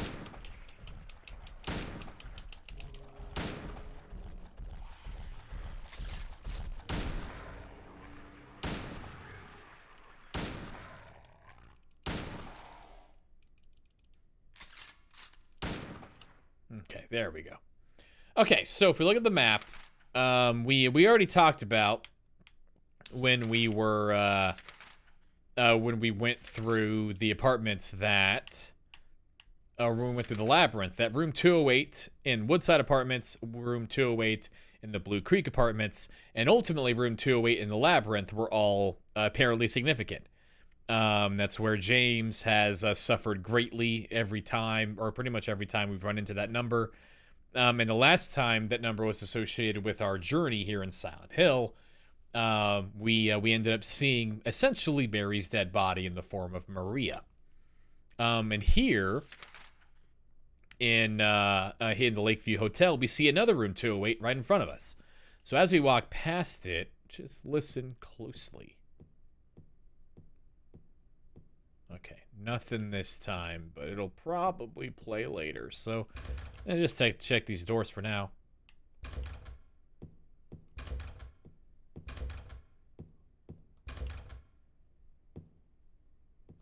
this door's locked. This lock's broken, and the camera changed next to this door, so we know it's real. Key Rudy, you used the key to room 204. We got that from a fish.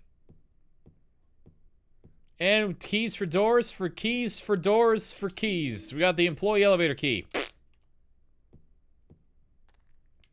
And the room 204 has a giant hole in it.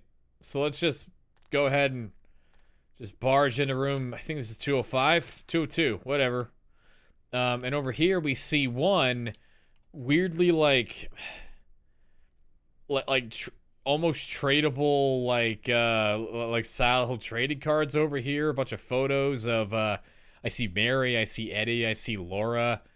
I see, I think a monster.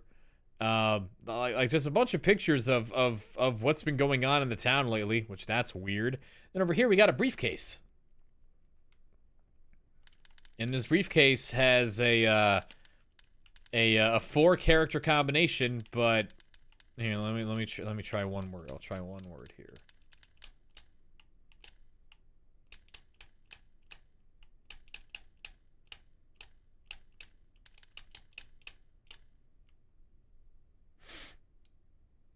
Damn. Okay, so we need to find a 4-letter word that opens up this briefcase. Thankfully, there are photos scattered all over the bed. What's this? Looks like a picture of the briefcase. Part of the photo has been colored over with a marker. So I'm going to go ahead and do something. Gonna save the game. Gonna solve the puzzle. We got this can of paint thinner earlier. Utilize that. Mama. That's got a fucking near reincarnation collab going on right now. So now I'm gonna go ahead and just reload the game real quick. Go back in time. Now that we know the answer. See if this works.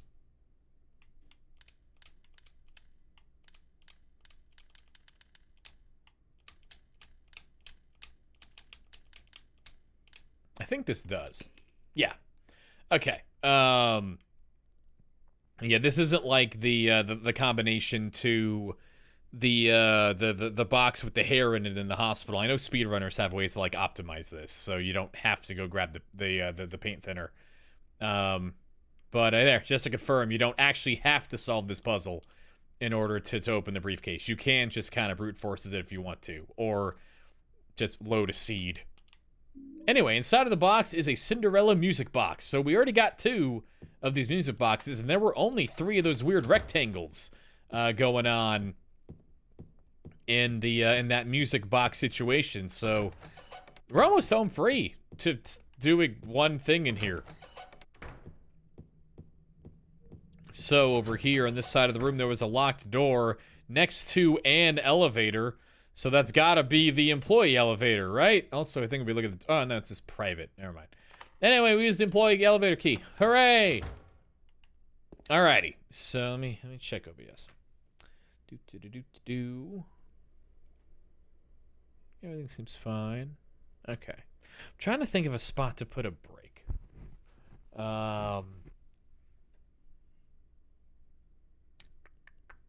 Let's keep pressing on for now. We'll find a natural spot, probably. I don't know.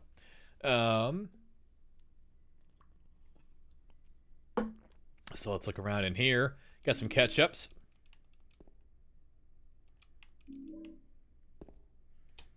There's some memos hanging here, but nothing interesting's written.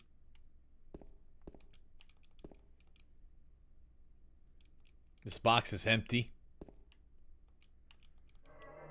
Got some pieces of paper here. One of them's shiny and red, and I don't want anything to do with it, but the other 2 are not real. And then over here, I'm gonna go ahead and make the game quieter. It's gonna lower this to 1, volume of 1 on my computer. Hopefully it's not too loud. Let's get in the elevator. This would be way louder if I didn't lower the volume. It's really, really loud. Yeah, the elevator doesn't work. It's broken. Let's try it anyway. None of the buttons work. None of the buttons do stuff. This is bullshit. Let's walk away. Whoa, what's this though? There's a notice above the buttons. Weight allowance, 1 person. Okay.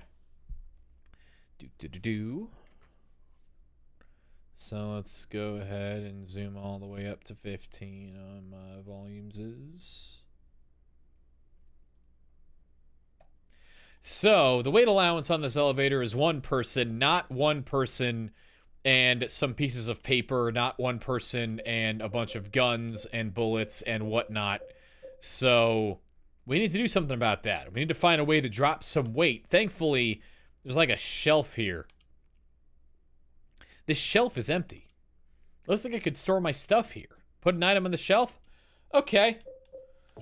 Ketchup, hamburger, tomato gun, penguin bullet, shotgun, crow bullet, rifle, owl bullet, Baja Blast, wood stake, metal pipe, big knife, chainsaw, light bulb, radio. We're gonna skip this, skip this, skip this. Those are all pieces of paper. Surely those are fine. Knife, key, paint thinner I didn't use. Little Mermaid music box, Cinderella music box, the Book of Lost Memories, the White Chrism, the Obsidian Goblet, and the Blue Gem, which I did use, yes. Okay, so now all I have in my possession is a picture of my wife and a letter from Mary and a letter from Laura given to Laura by Mary. Surely this will work. No, it won't. Okay. Yeah, not one guy and 3 pieces of paper, apparently. The elevator, it is very, very, very specifical. So let's go ahead and put Laura's letter away. Now, all we have is our photo of Mary. And this letter from Mary, which again, we know is a manifestation. We know that it's not like a... It's not for really reals. This will let us on the elevator. The elevator does not recognize those things as being part of our weight. Now, this could mean a few things. Come on, computer. Kind of the fun thing to consider with this is potentially the idea that that because the letter isn't real, that it's not adding to our weight, and the elevator like doesn't pick up on it, and we're just allowed to move on. Which I think that holds up to like canonical scrutiny or whatever. The photo's a little rougher to make that argument for. It's not impossible. Like I would believe that James has a picture of his sacred now dead wife with him.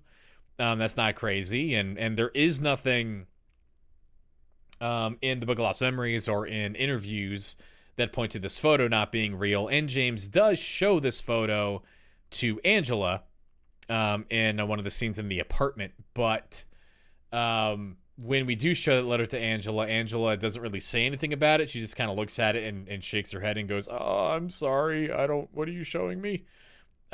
So you can still try to make the argument that the photo is also not real in a manifestation. It never disappears like the letter does, but who knows? But it's also possible that the way that the inventory system works for the game, that it might just be looking for things that are added to your inventory after the game begins. And if you have any of those items, then you can't do anything. But I don't know. I know on the PS2 I should be able to add stuff to my inventory. So like with using Cheat Engine, I could probably do it with a PC version too. Maybe I'll add a bunch of different copies of Laura's letter or of Mary's letter to the inventory someday and just kind of see what happens. Actually, let's do a brief simulacrum of that. Can we can take our shit out off the shelf, right? Oh, you can't. I thought you could take your stuff out of the shelf. That sucks. There we go. Okay, let's take all our stuff. So now we've added the letter to our inventory, kind of. And then let's put everything else back and see if it'll let us take the letter and the photo.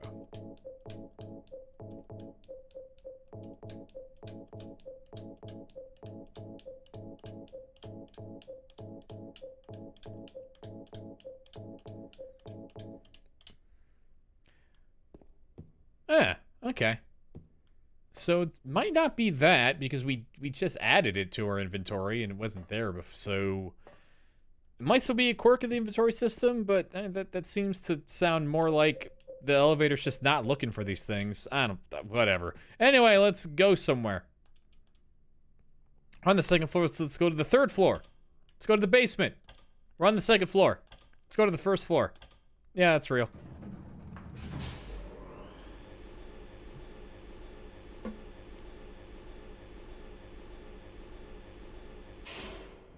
Why did that take so long? Okay, so now that we're down here, one, we get a real map. We get a map for adults. We get a map for employees, so we can see the entire east side of the hotel, including the office, which we're actually right in front of, and that's where the videotape was apparently being kept for us. The videotape that we left here. Ah! Goodness! Friday night Silent Hill just. Raider Dog, what's going on, buddy? Happy Friday, happy Silent Hill time. Thank you for the bits. How is your week going? So here we don't got ourselves no light bulbs. We got no flashlights. We'll have a light bulb later. But we don't have a flashlight, so we cannot illuminate ourselves. We don't have any ambient light. We don't have any weapons. We got nothing except for a few pieces of paper. So let's be careful. Lock's broken. Lock's broken. Lock's broken. Lock's broken. Mm-hmm. Mm-hmm. Fire exit, feel like the lock to the fire exit shouldn't be broken. I feel like that is against some fire codes, and given what we're gonna learn about this place, that would be a problem. Anyway, here's the door with the red light on it. Let's go inside. Is this like a cold room? Kind of looks like a door to a cold room. It's got this temperature control situation going on over here. This might be a cold room. Which makes sense. There's like a bunch of food in here. Anyway, I walk in this room. James's eye is drawn to something on this shelf, and next to all these apples and pumpkins and all these fairy tale nonsense fruits or whatever, we find a Snow White music box, which kind of works. We got some cans of fruit. The expiration dates are probably long gone. I refuse to check. We got some tea bags and cookies. They're all past their expiration dates. I checked those. I wanted the cookies. Juice cans are lined up here. I don't need to carry them with me. I already dislodged all the garbage I'm going to use today. Soup cans are lined up here. They're priced okay, but I'm not hungry. And I don't own a can opener yet. All right. We got the third and final music box. We don't have the other two because we're in a fake room, and we can't just get back in the elevator and go upstairs. That would be stupid. And the elevator doesn't work while carrying things, I guess. So let's look around. Lock's broken. Lock's broken.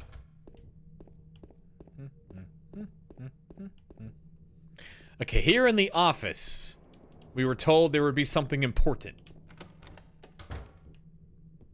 First, again, the Babel-esque tower of incorrectly stacked cardboard boxes gives me anxiety every time. And they are really close to that lighting fixture up there. You could just tell. Like, it is not surprising that this place burned to the fucking ground.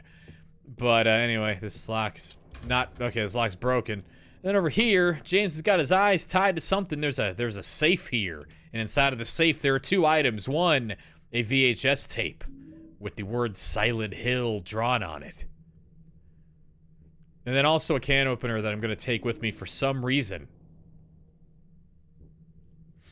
So, it's a videotape that we forgot at the hotel 3 years ago.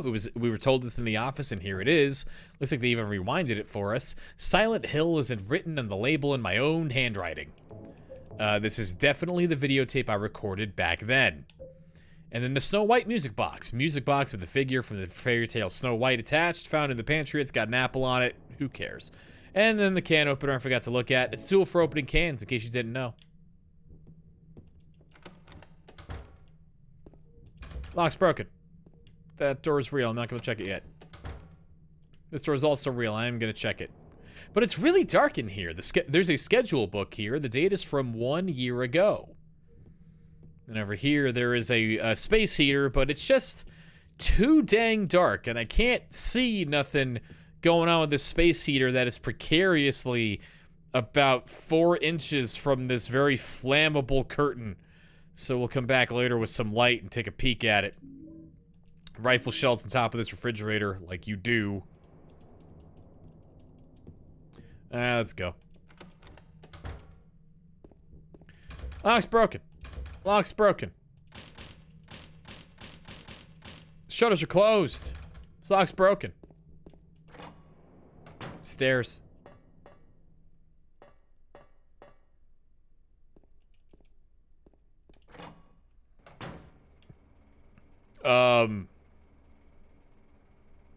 So there's a mannequin. I don't have any weapons. I have some bullets. I guess I could, like, throw these bullets really, really fast at the mannequin, but I'm just gonna try to okay. Excuse me. Thank you. Lock's broken. Ah! Raider dog! Thank you for the bits. Lock's broken. Alright, hold on. I hear a loud noise, which means there's something important. Hamburger, yes! And then over here, we got a key. I got a key now. I own it. It's mine. It's the bar key. Lock's broken. Hey, mannequin. No, you don't. No, you don't. No, you don't. No, you don't. Mike Tyson maneuver. Bye. Okay, now we're in the kitchen. We got some delicious ketchups and a third ketchups. And then there's like a can here. There's a can. There's a can with no label on it. I have a can opener, so why not? Why not use the can opener to open the can?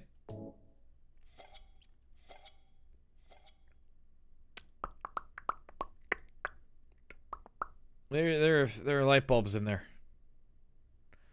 There are like 1, 2, 3, 4, 5. There's evidence of a fifth light bulb right in the middle. You can see the butt of the light bulb back there, like the copper connection or whatever, in the middle there. At least 5 light bulbs, probably more. Light bulbs do stack pretty inefficiently, but or pack pretty inefficiently. But you probably squeeze a few more in there if you really felt like it, trying to pack light bulbs into a can. Which apparently this is if I had my OneNote open, I could say someone claimed this is a reference to a movie, but then I looked up the movie on Wikipedia and they didn't mention cans of light bulbs, which doesn't mean anything. Could have still been in there. It must have been the Book of Lost Memories. But I don't know. There's light bulbs in a can. I'm gonna take one of them. I only need one. I'm not gonna be greedy. I'm just gonna take one light bulb. Leave the. I don't need it anymore. I don't need a light. I don't need the light bulb can. I only need one. This is how you store a pan. Just let it drip onto your sink from above. Forever.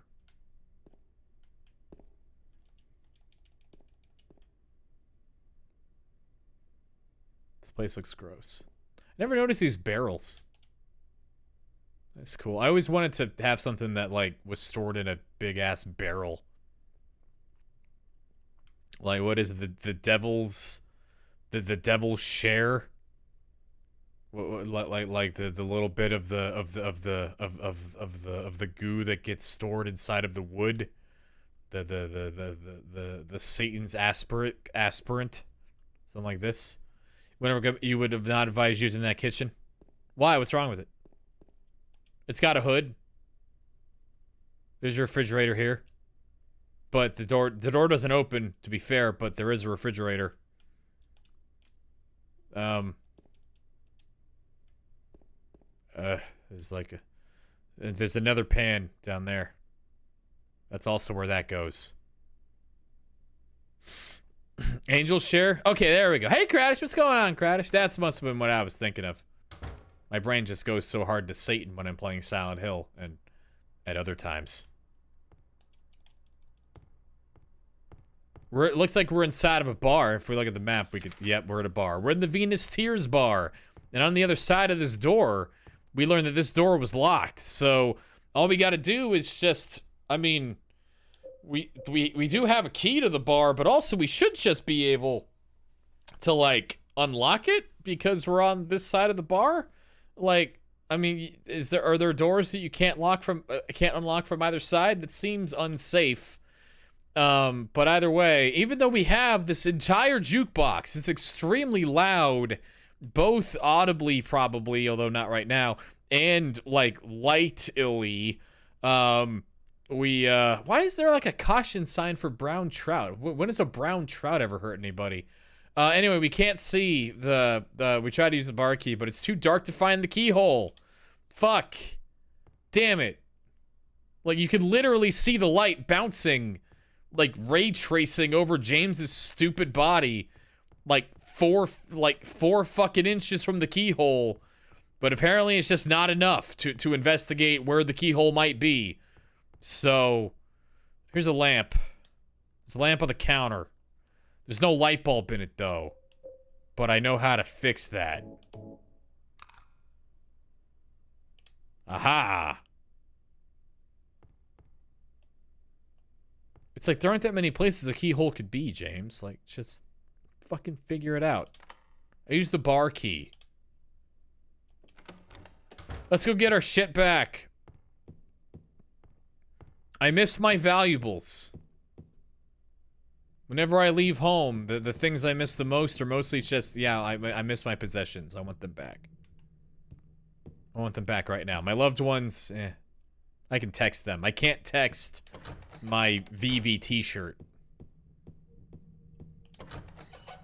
Or my PlayStation 5. I got all my valuables back.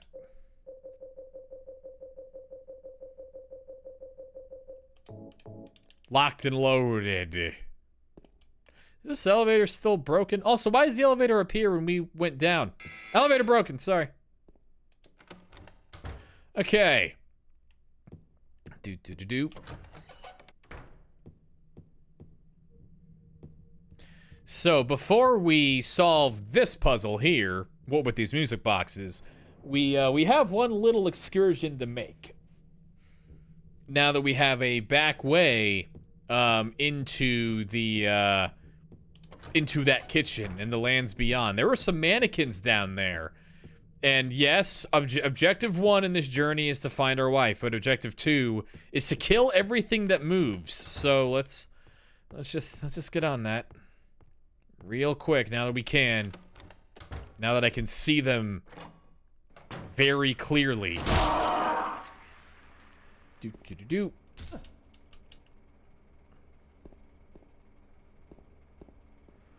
Hi. Yeah. Danger, it says. Yeah, I am the danger. Me, James Sunderland. The land is sundered. With the shotgun. Over here. In this little day room. I think it's called the day room. Employee lounge. Fucking whatever. We saw a space heater. And we saw a curtain. And we know from the painting, from the Man on Fire painting, that this place is probably has already burned to the ground. Let's go ahead and look at the space heater. There's a heater here. On the back, in small letters, it says, "I'm Johnny, one hot guy." So yeah, the space heater probably lit this curtain on fire and then took the entire place with it. But it also could have been right over here. This precariously stacked cardboard next to this fluorescent lighting. It's just, again, it's just very easy to see how this place fucking fell to cinder. But we can't go in here, right? Because the elevator's still stupid. Okay. Anyway, now we did that. So, now that we've killed all the mannequins, let's solve what is a oh, hey, what are you doing? You were dead. Nuh-uh. No, thank you. Don't want any. Are you alive too? Second one over here. Maybe I didn't stop on that one. I don't know why this one's dead and the other one isn't. Let's just make triple sure. I think I just ran past her body. Yep, okay, perfect. Good.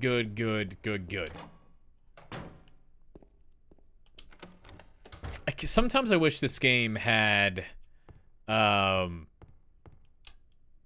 like some of the mechanics of Silent Hill 3, where like Silent Hill 3 does reward a playthrough where you just get super murdery. As annoying as like the ending that you unlock from that is, some of the other rewards are cool. I just wish James could like evolve into a Super Saiyan if he killed like 500 guys, like how Heather can become a Sailor Moon if she kills like 300 guys with her laser eyeball beams, is what I'm saying. There's a music box here. The words on this read, "Even so, I still want to believe that she was happy." So there are 3 holes in this music box thing, and we got 3 music boxes in our inventory, so let's take a read of all 3, because we're playing on hard riddle. There's a rectangular indentation here. "'Twas shameful greed did stain her shoe with blood." And then finally, "Beauty, both a blessing and a curse thou be. So I heard something about a shoe. There's this one.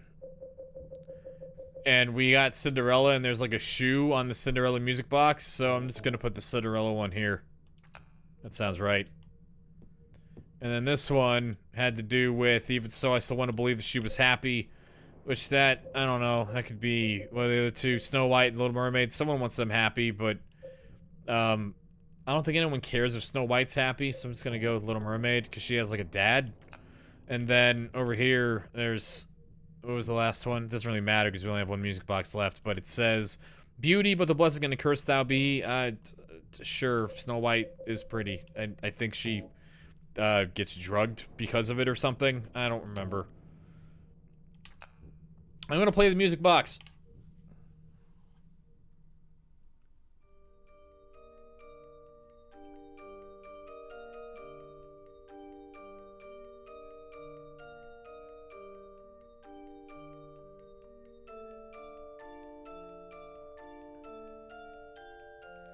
So there are 3 more little fairy tale music boxes here. We don't get like an explanation from James about what they are. This one looks like Rapunzel with long hair, and then there's like one of them that's got like a flower over here. I don't know what that is. And then this one is holding a key. Got the hotel stairway key. And then I have no idea what this third one is, but I think one of them is supposed to be Rapunzel. Maybe. I don't know. Hotel stairway. So we have now the final kind of 2 keys of the game. The hotel stairway key, the key to the door from the stairway to the 3rd floor, or to the 3rd floor hall. It was hidden inside the big music box in the lobby. And if you look at the frame of the key, it looks like a bunch of like sitting water, which was going to be James's destination if he had not been intervened with by the powers of the town. He was going to drive into Toluca Lake. Also, we got a key to that room where we stayed with our wife. So, and that's right behind the door to the other key that we got. So let's use the keys on the doors. So let's go. Fuck you, Shutter. And then here it is, room 312. But before we go in there, I forgot to do something. Just 1 second, I gotta check on one thing. Room 208, make the noise.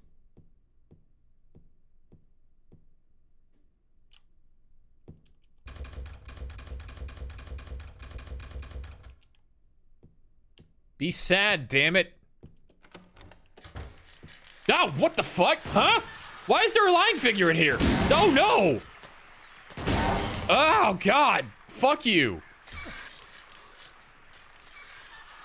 Okay, then. I don't think I've ever come back in here once I solved the puzzle, so that's new. I can hear you. Why can't I shoot you? Alright, whatever. Goodbye. Alright, room 208. Be sad.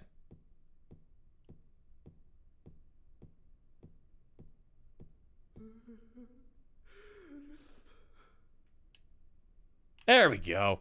So yeah, room 208 is a room where probably Mary died, or not where Mary died, but where Mary was sick, in like a hotel or something. Probably.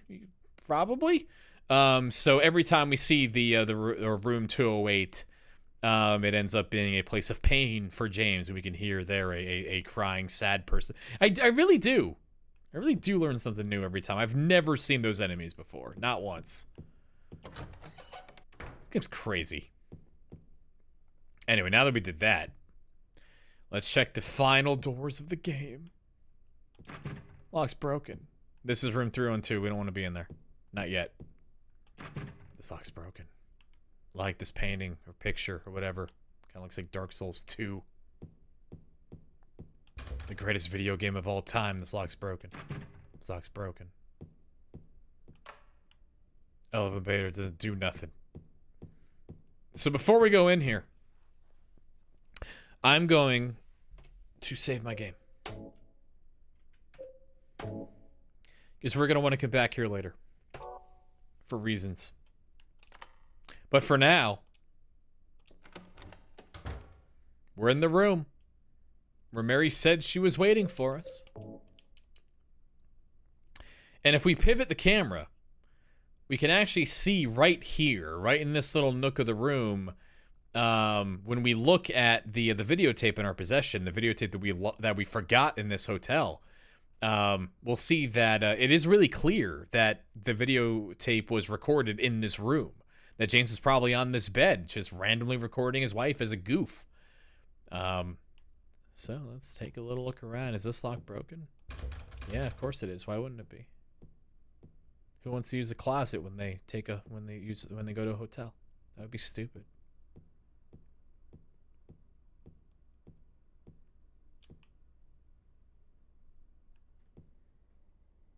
It's a weird tree.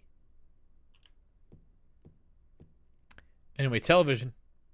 There's a television here. Even when it's plugged in, though, all I get is snow. There's a VCR here. Looks like I'll be able to use it. Why is it on the ground? Why don't they just put it on top? Why is there like a plate on top of the TV? Why do you have like candles on top of the TV? You want this thing's made of wood. You're gonna burn it. Whatever. I wasn't alive in the 80s. I don't give a shit. Not in front of the bed.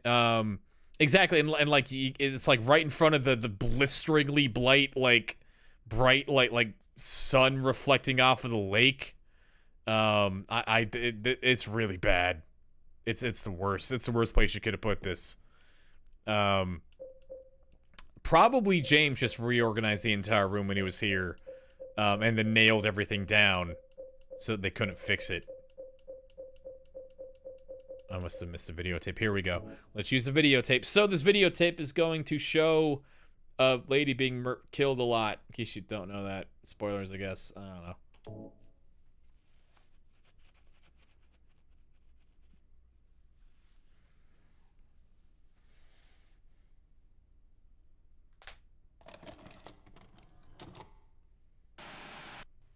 Are you taping again? Come on. I don't know why, but I just love it here. It's so peaceful. You know what I heard? This whole area used to be a sacred place. I think I can see why. It's too bad we have to leave. Please promise you'll take me again, James.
Mary.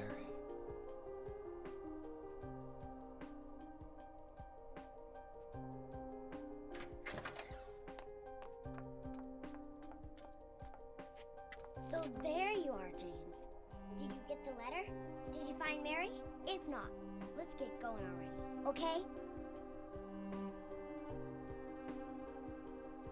Laura.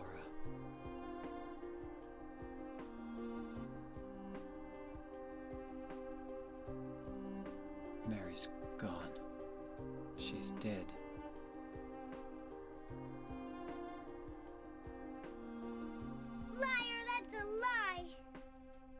No, that's not true. She died because she was sick?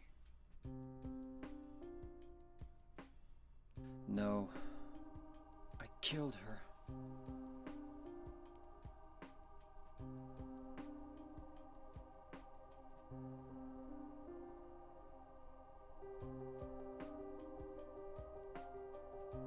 You killer!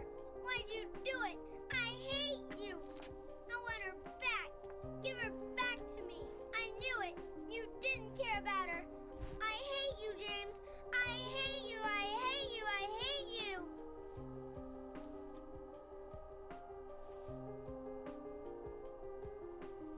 She was always waiting for you.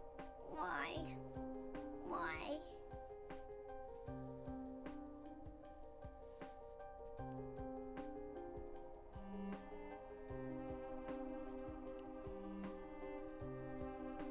I'm sorry.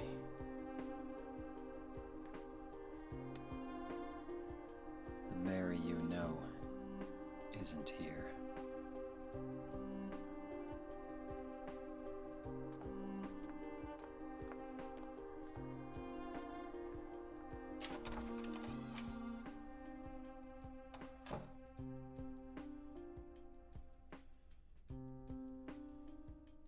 Laura, I'm sorry.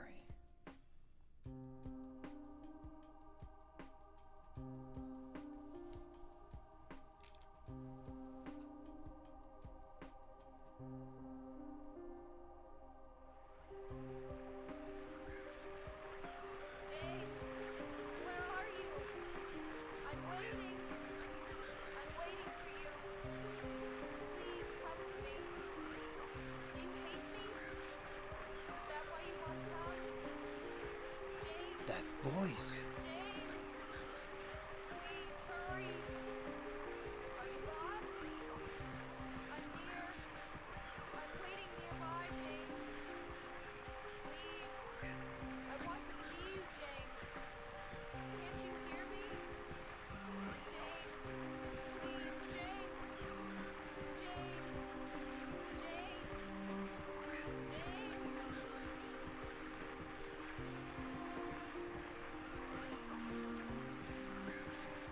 James is trying to moonwalk right now and doing a bad job. Okay, so hey, Alpha Devil, how you doing? Happy probably still Friday. Well, probably times. Yeah, I know the stream that they did, the Team Silent folks, and what's his face? Fuck, I can't remember his name. I never do. But where they hacked the camera into the can and they saw there's an actual rendered light bulb in there. It makes no fucking sense. Why would they do that? Not bad. I'm okay. You know, I'm doing all right. I feel really, this is like a really weird time to say it, but it is my birthday weekend. So I'm just chilling, you know, hanging out. Tomorrow I'm gonna do nonsense stuff. So I'm okay. Mary's dead though. Anyway, that felt inappropriate. So it is kind of hard to tell from that's a stark way to put that. But it is kind of hard to tell, especially if you don't know what you're looking for in that tape. But and part of that is because they did kind of censor it. They did kind of tone down the actual bit that we see of James killing Mary in that videotape. Originally, there's audio of Mary like screaming while it happens, and you can find that. It exists out there. I get why they took it out, but it's pretty savage. Yeah, this as James retrieves that memory. James came here, came to Silent Hill to end his own life in a place filled with memories. And when he goes and retrieves physically, tangibly, an actual memory that he could recover of Mary in the form of that videotape, the memory shifts into a piece of history that James had been declining to acknowledge, to refusing to accept it was real. And we saw earlier that after James killed Eddie, that the writing on the piece of paper that was inside of this envelope, the physical manifestation of the call that this town has on James's heart, as it is calling for people with darkness in their heart. We saw that the words on the letter disappeared, and now that James has said it out loud, that he killed Mary, and admitted it to another person, no less. If we look inside of the envelope, we see that there is nothing in the envelope. The delusion is almost fully broken at this point. It's not all the way there. There is one more step, but James is basically home at this point in terms of the murder parts. But we're not done yet, as we heard from that voice on the radio. So when we came here in the first place, James remarked that this place had not changed in the last 3 years. But just like his mindset towards Mary's condition, James's perception of this entire place has been locked in how he was thinking and feeling 3 years ago. And now that part of the delusion is breaking,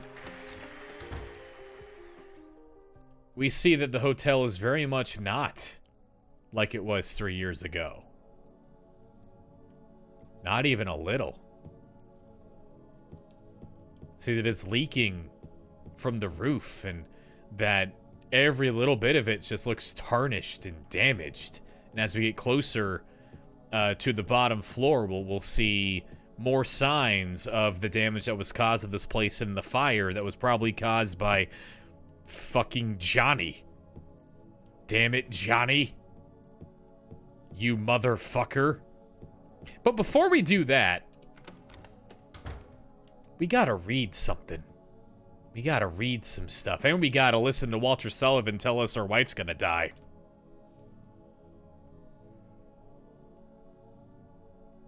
Mary's going to die?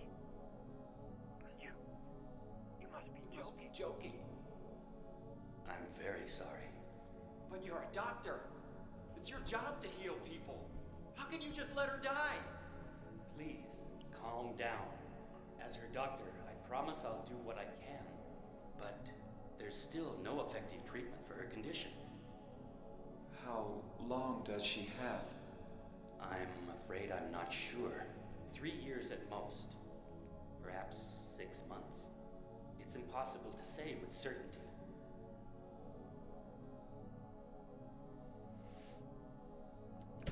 So that's part of where we get the 3-year time frame in terms of how long Mary's condition had gone on for, and then we can associate it with James's original idea that Mary had died 3 years ago, and we can see kind of where James got conflicted there, because he's been mourning Mary this entire time, but the Mary he's been mourning is this idea of Mary, this picture of Mary from when she was still healthy. This idea of Mary died 3 years ago when she got sick, and when reality broke around James, it just kind of, everything got jumbled a little bit. But we're on New Game Plus, and we learned something from the Book of Lost Memories.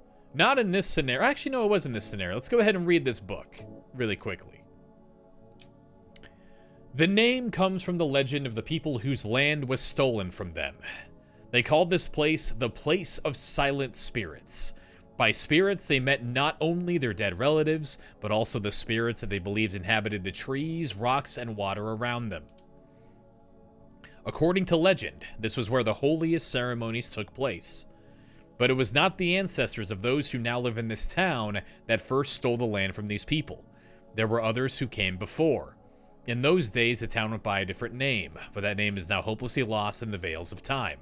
All we know is there was once another name, and that for some reason the town was once abandoned by its residents. Okay, so I was wrong. It's in the, a little bit of that piece about the spirits residing, or the spirits of people, and the spirits of the land and the rocks and the water around them. That ties into what is read by Maria in the Book of Lost Memories in the Born from a Wish side story, where it was believed by the people who used to live here that the process of the spirit leaving the body was reversible, and a ritual titled Resurrection of the Dead is present in this book that James has in his possession. But in order to fulfill that ritual, you need a few things. You need the anointing oil, and you need the black cup, which we do have. And there was also mention of a red book. We got the Book of Crimson Ceremony.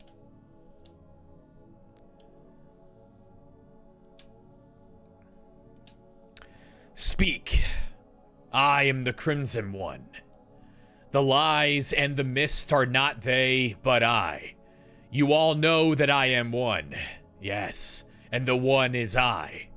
Believers hearken to me. 20 score men and 7,000 beasts. Heed my words and speaketh them to all, that they shall ever be obeyed, even under the light of the proud and merciless sun.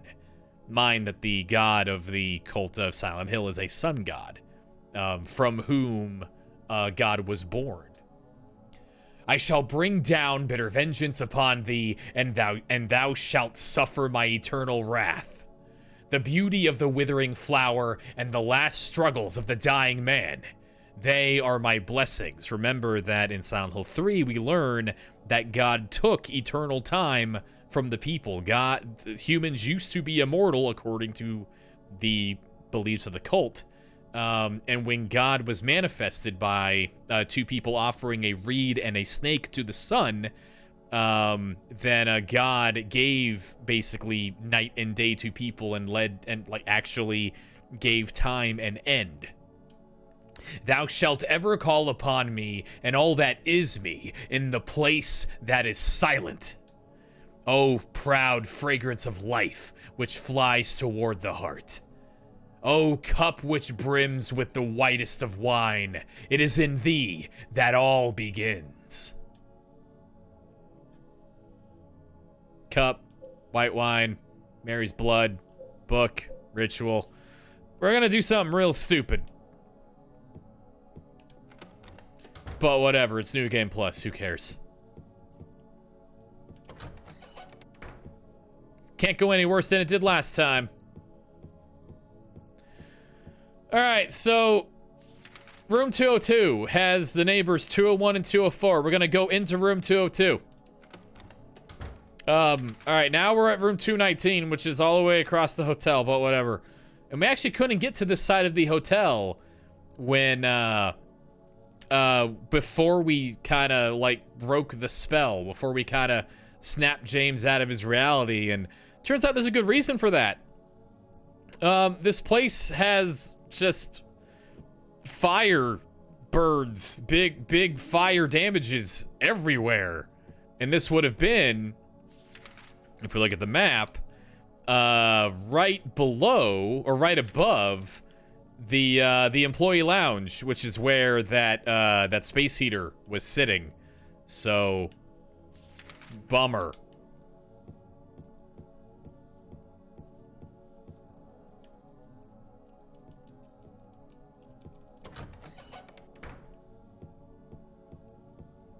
Thank God the elevator works.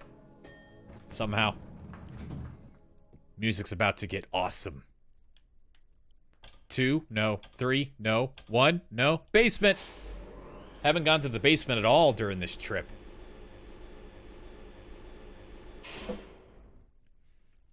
I love physically descending.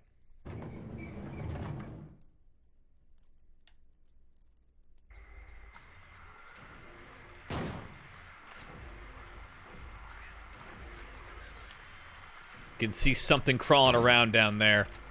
We're just gonna leave him be.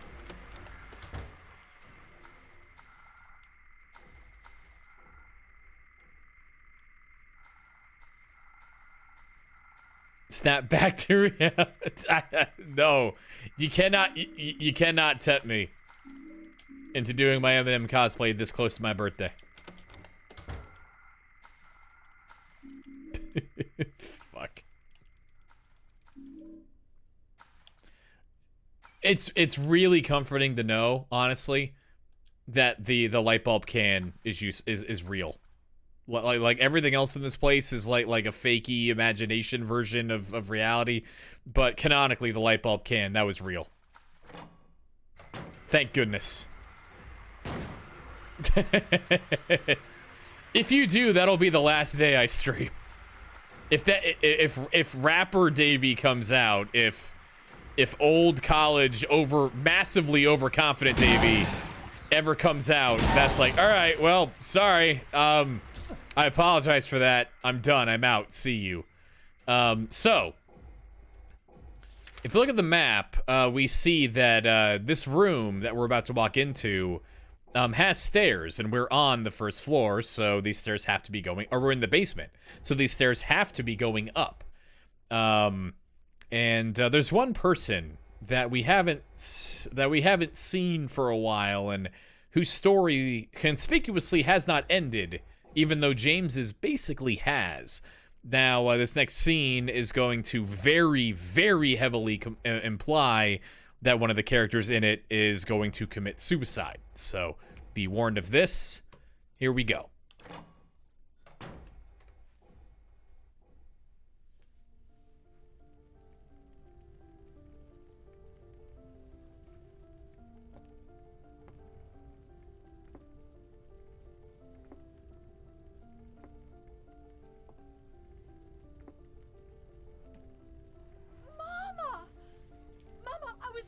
You. Now you're the only one left. Maybe then I can rest. Mama, why are you running away?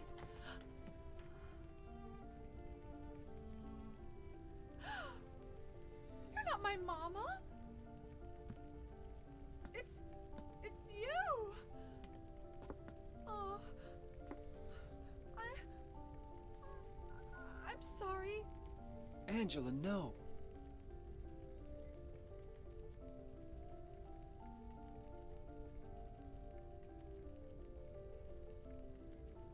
Thank you for saving me. But I wish you hadn't. Even Mama said it.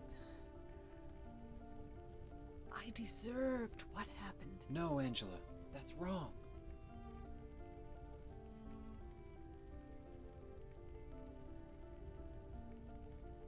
No, don't pity me.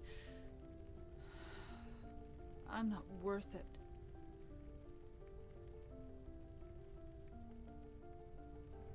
Or maybe you think you can save me. Will you love me? Take care of me? Heal all my pain?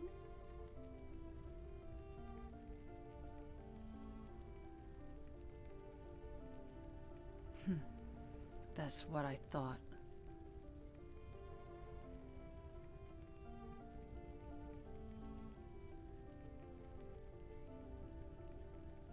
James, give me back that knife. No, I won't. Saving it for yourself? Me? No, I'd never kill myself.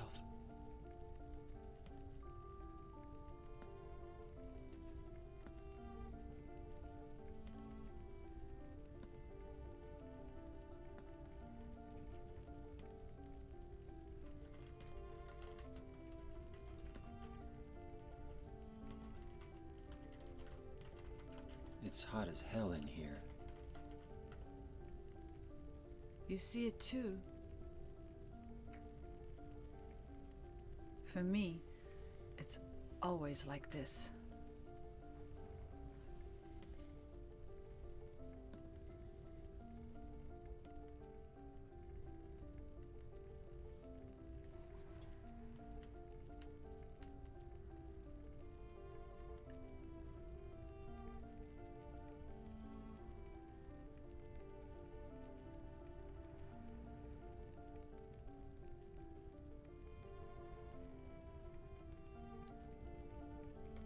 So,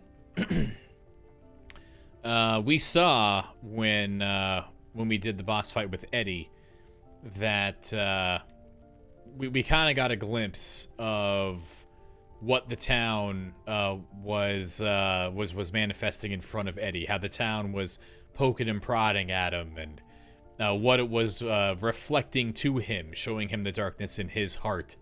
And here we see, per Angela's own words, what it is always like for Angela, what her experience has been. And maybe appropriately, because we are in the hotel that burned down, her reality is just fucking everything's on fire. And we also see here on either side of this hallway, interestingly, because the newspaper clipping that we saw only indicated that Angela's father had been killed. We see two apparently castrated figures pressed behind this sheeting in these two paintings. And when Angela first sees James, and remember, we've been talking about how, like, the idea of, like, what is the town doing to make these projections? Like, what is Maria? Like we know Maria is walking around and looks like Mary, but there is that line in the Book of Lost Memories that the, quote, model for Maria is a woman who works in Heaven's Night that we learn about in Silent Hill 3, which doesn't mean a whole lot, but when we first walk in, Angela is positive, and it takes a few, like, way longer than it should, and a few, like, overt checks for Angela to realize that we're not her mother, that we're just that dude that we met that she met in the graveyard. But she also says in that moment when she realizes, or before she realizes that we are not her mother, she says, "You're the last one left. You're the only one left." And we can put together, we can guess. Actually, it's not a memo. I don't think it's a memo. But there was a torn up family photo where we met Angela in the apartments that showed what looked like a father and a son on one side, and then a mother and a daughter on the other. So with the two dead bodies here, or the two castrated bodies here, and the evidence that Angela had a brother, which also has some evidence in the imagery of the abstract daddy, that maybe she either harmed or separately killed her brother as well. Which we know from supplemental materials and interviews that both the father and the brother were involved in the trauma that Angela had suffered. Do I think Angela was going to kill her mother? That's a good question. Like, in the moment, like, if she had been there in the moment when she killed her father, like, maybe, potentially, but I don't think so, because also, hey Future Mute, how you doing? Happy weekendy times. It's getting close to where it might be Saturday for folks, and if you're across the pond, I don't know where people live. Anyway, in the photo that was torn apart, she did keep the mother and daughter together in the photo, and then separated from the father and brother. So even though we hear that the mother was absolutely not innocent in this situation, and that the mother tried to, or that the mother painted Angela as deserving what happened, which the game, through our protagonist here, very overtly makes clear is bullshit, and that this is a horrible thing that happened to Angela, but is not something she actually deserved, which is an important line to draw, and games of the modern day would do well to pull out that fucking marker, in my opinion, but whatever. Angela, and mind that Angela is still really young. I think she's only 19 at this point. So she does seem to have really internalized the structure around her, and is desperately looking for her mother now, even though, like, she acknowledges here that her mother told her she deserved it. So, That is a good point. Oh, that's a really good point, though, Future Mood. I never thought about that. That's a really good point. Honestly, yeah. No, that sounds right to me. Man. Holy shit. I don't really have any. God damn.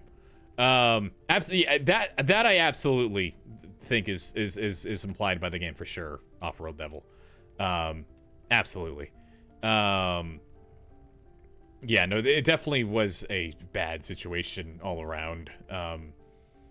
But yeah, no, I don't think the mother is dead.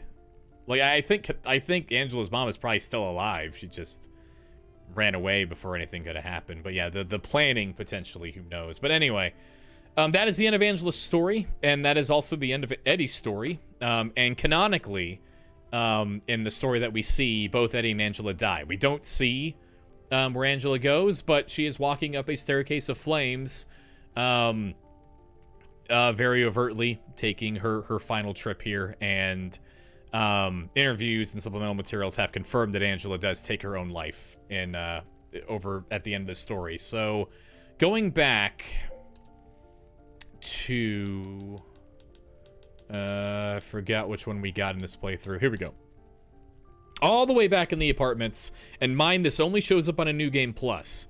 Once you've beaten the game before, and once James has gone through his journey at least one time. When you boot up the game again, and play a New Game Plus, you find an article in, or you can find an article in the Woodside Apartments in the same room where you find the flashlight, that hints to you how to find another ending. So the article that we found here is called How to Be a Happy Couple. Do you really love her in sickness and in health? If you truly love her, then you must act. It all depends on how hard you fight for her. Whatever happens, don't give up. Always try just one more time. Even though there may be hard times, never turn to another woman. The game telling you, hey, lean towards Maria, not Mary. Don't do what Maria tells you. Don't do things that are associated with Mary. Are willing to protect her with your own life. Make sure Maria doesn't take damage. So, and there are articles also for the leave and in water ending. So there is a very small amount of smoke that diegetically in game, between that and the rebirth ending being something you have to play through the game at least once to unlock, that there are tiny amount of smoke, very tiny, that James can diegetically in world, not just as a game mechanic, can go through this journey more than once. So I do struggle with the idea that Angela and Eddie were doomed from the start here, that their ends are inevitable, especially Angela. And I think a lot of the more I think about it, the more I think I'm kind of giving this game a little bit of an excuse here, just a touch. But I because James's story can end tragically, can end with just him doing what he came here to do in the in water ending. But if you do that, then there are in-game story things that can point you towards a better ending. I like to read into that Angela and Eddie's stories are not inevitable, and just because we see them end this way here, that they don't necessarily always have to. I like to buy into that, but you know, they certainly never came up again. I don't think they should. I don't think they should have. Yeah, that is that. Ultimately, we know Angela dies here, and that hits hard. I am personally on the fence, yeah, that James can see the fire, because James just goes, it's hot as hell in here, and doesn't go, Angela, you're walking into fire right now, don't do that. James is a chronically strange person, but he does not seem like some kind of self-pyracist to be, although we don't really see him interact with fire a lot. He will go like, owie, ow, ow, owie, ow, when he runs into the fire, so there is that. Maybe it just got too hot. I don't know. But, so I don't know. I think it's similar to how James doesn't react or respond to any of the imagery that goes around the boss fight with Eddie, where he won't look at or comment on any of the carcasses or any of the like how it suddenly got really cold, or any of the coolant pipes and all that stuff. I tend to think that the player's perspective is shifting a little bit to the perspective of Eddie and Angela here, but who knows? It's fun to think about. Ultimately, those are little details that probably don't really matter. But James would have got. But anyway, that's Angela. If you look at the map, we don't have a map of this area, even though we know what door we just came through. And that was the door to the stairs from the basement of the hotel up to the first floor office area. Hey, here we are.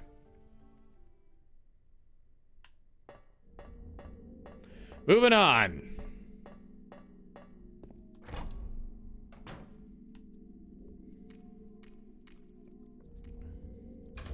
Lock's broken. We don't really need to check doors anymore. Hey, fire line, police line, don't cross, fire department. Big flame. Big flame of burn down. Big fire a problem. And if you look at the map, we like exist, but we're kind of walking in nowhere right now. We kind of should be outside, but whatever. We're just not. And these creatures that indicate extreme torment that cannot rise above the ground are just crawling around in their weird mouth hands and trying to stab us. We're gonna go over here. So. Oh wow, I took damage. I don't remember when I took damage. Oh, but probably when I ran into that fire. Whoops. So at the very beginning of the game, we saw a red square at the bottom of a well, and that red square, when James observes it, he says that it feels like something's groping around inside of his skull when he looks at it. It gives him a weird feeling. And this red square has permeated throughout the entire story and has acted as our safe point.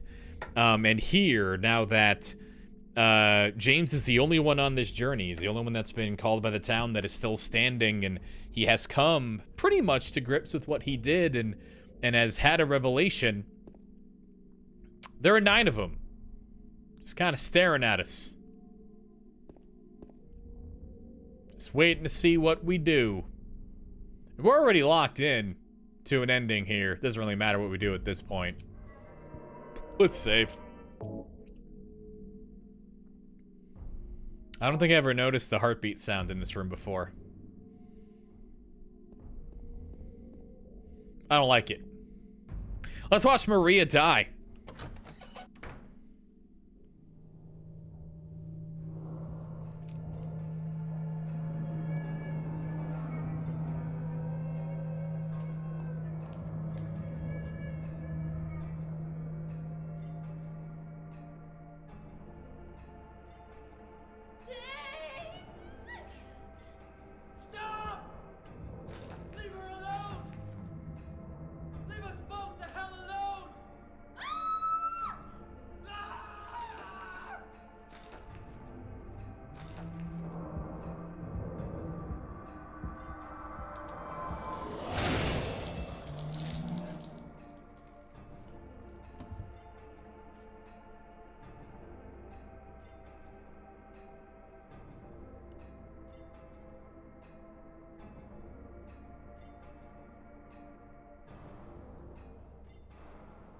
I was weak. That's why I needed you. Needed someone to punish me for my sins. But that's all over now. I know the truth. Now it's time to end this. So, Maria died again at the hands of Pyramid Face. And there are 2 of them, maybe because James has killed 2 people now, maybe because it's just better reflecting the history of the town, because we did see 2 two pyramid heads that that were executing people in the prison and in the little monument with the tablets and stuff. Also, the reflection of this the history of this town kind of makes sense in this room, given that we see the seal of Metatron just hanging out in here for some reason. But whatever. Kind of like one of the very few overt connections to the first game, just hanging out in this, like, one of the final rooms here. So, James, I said that he's mostly reckoned with what he did, but there is one last thing, one last little bit of the delusion he had to break.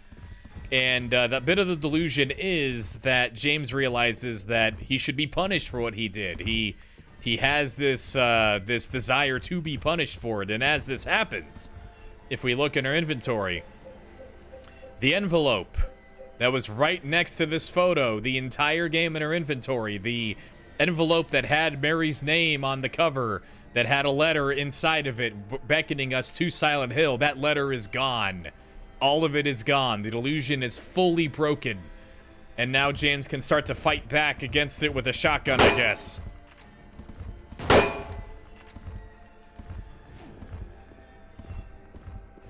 Also, where's the ending where you just kill them all full-on murder hobo ending? That's in Silent Hill 3.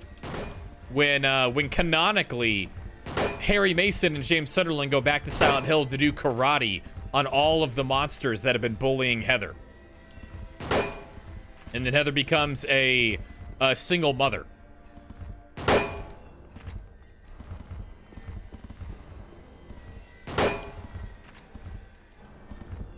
So that's there. It's a really good thunk. It really is. I am surprised that they're not done yet. I'm on easy. Give up, please. Did that do it? Can't tell if that did it. Did not do it. Okay.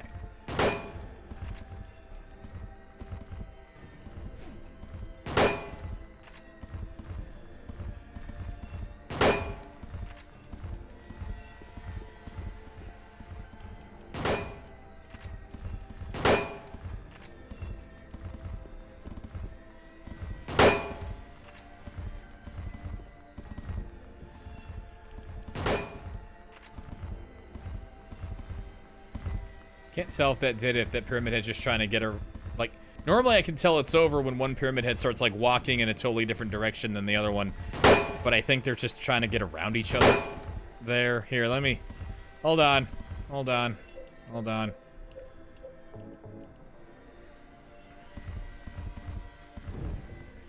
Stay back!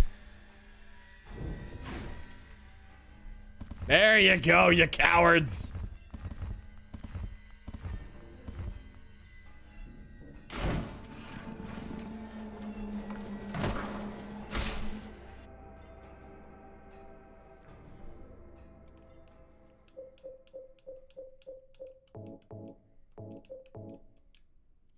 Actually, I'm going to switch over to the rifle.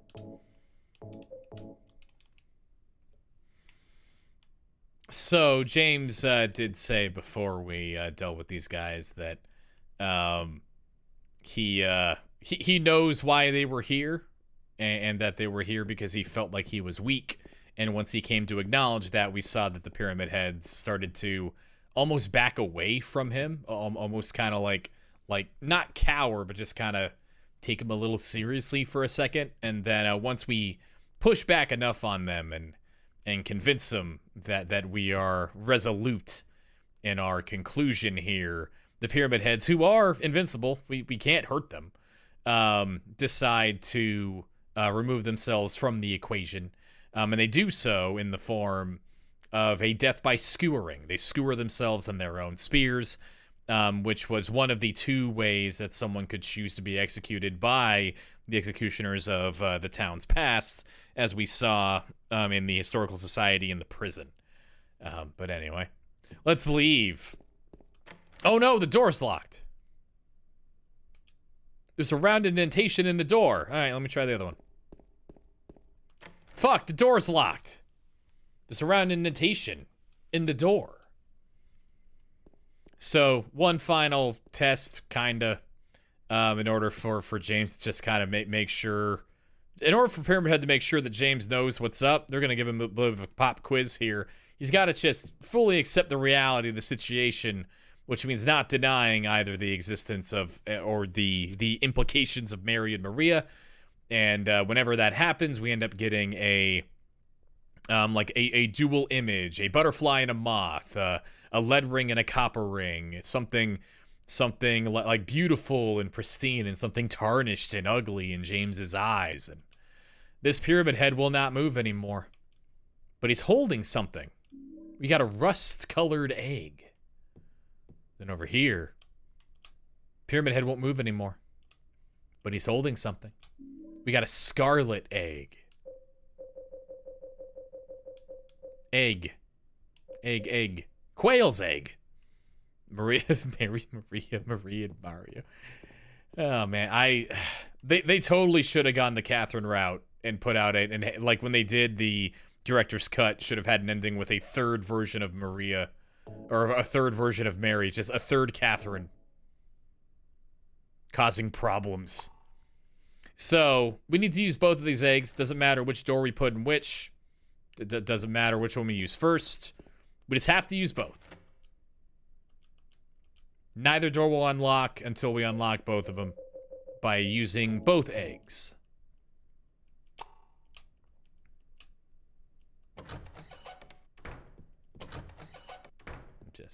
Just to confirm right over here. Huzzah. All right, so two things. One, this door looks like a face. I don't know why. Masahiro Ito was asked one time why this looks like a face.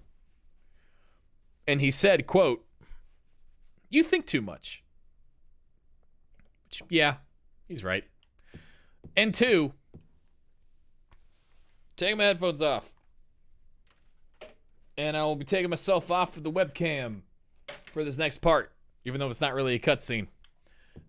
Because this next bit here, we are going to, like I said, James has been mourning this idea of Mary. He's been mourning the image of Mary in his head from when she was still healthy this entire game.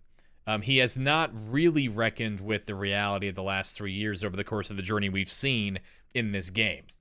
But what we're about to hear is a conversation between James and Mary that happened at some point over the last 3 years towards the end of Mary's illness. And I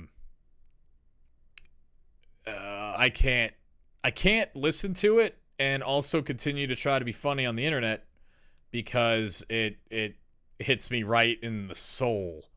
So I'll be over here and I will see you on the other side. Also, if you run all the way through this hallway really quickly, it biases you towards the Maria ending because you're ignoring Mary. But we're already locked in to our ending here, so it really doesn't matter.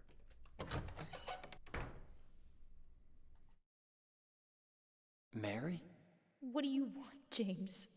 I brought you some flowers. Flowers? I don't want any damn flowers. Just go home already. Mary, what are you saying? Look, I'm disgusting. I don't deserve flowers. Between the disease and the drugs, I look like a monster. Well, what are you looking at? Get the hell out of here. Leave me alone already. I'm no use to anyone. I'll be dead soon anyway. Maybe today, maybe tomorrow. It'd be easier if they'd just kill me. But I guess the hospital is making a nice profit off me. They want to keep me alive. Are you still here? I told you to go. Are you deaf? Don't come back. James, wait. Please don't go. Stay with me. Don't leave me alone. I didn't mean what I said. Please, James. Tell me I'll be okay. Tell me I'm not going to die. Help me.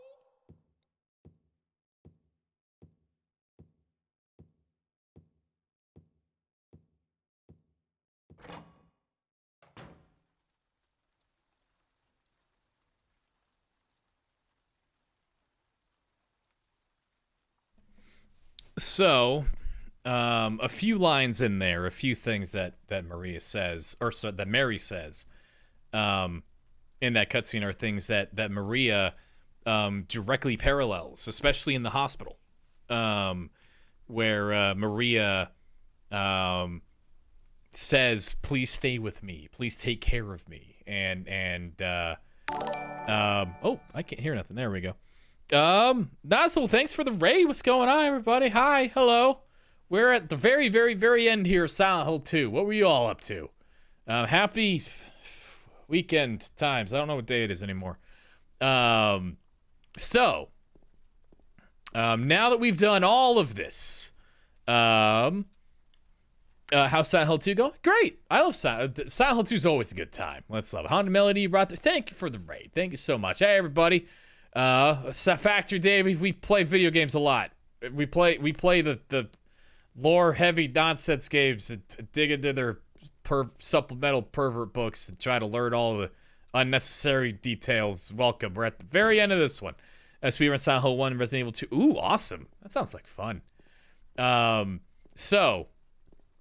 that James has gone through all of this, now that James has, also we don't have a map of this area, as a note, now that James has fully reckoned with everything that he's done and is of no illusions of what the last couple of years have been like, now that everything is clear and free, we've seen a constant refrain in this game where as James gets closer and closer to the truth, like we've read in the Book of Lost Memories, that this is represented by James jumping down holes and physically descending deeper and deeper into Silent Hill. But now that James is basically in reality, there is no more descending. There's no more going down to go. And I'm running sideways because if you don't run sideways, you run stupid up these stairs. All there is left to do is ascend. You can see... He can, and then he shot them with the chainsaw. It was awesome, and they dropped little eggs, little quail eggs. We unlocked a door, and as we continue to ascend, we can see, hey, there's someone hanging out over there, next to that window, and we can see like a bed on top of this little situation. We saw that bed before. Saw it in the labyrinth. We should probably go say hi. And the town's going to make sure that we say hi.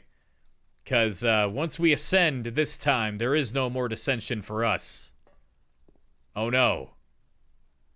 We're here now. Nowhere else to run.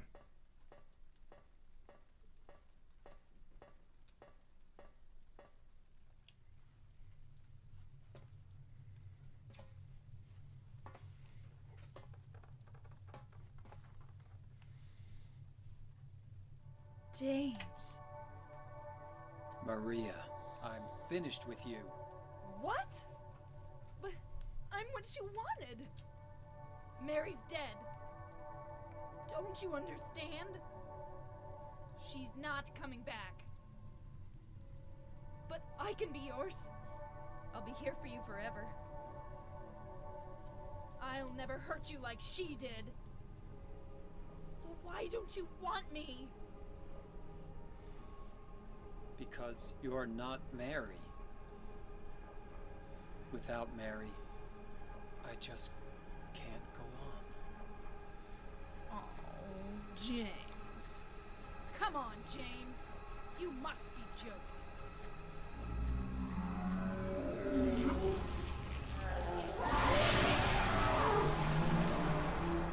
So James had all that Jesus stuff in his prison over there. And now his wife's succubus demon, whatever, is crucified in a bed frame and looks like the Virgin Mary from the Bible. So we're gonna shoot her with a gun and then bring her back to life with Satan magic. It's what she would have wanted. Maybe. It's unclear. I just don't, I don't want her to choke me with those weird, with that weird cell tail.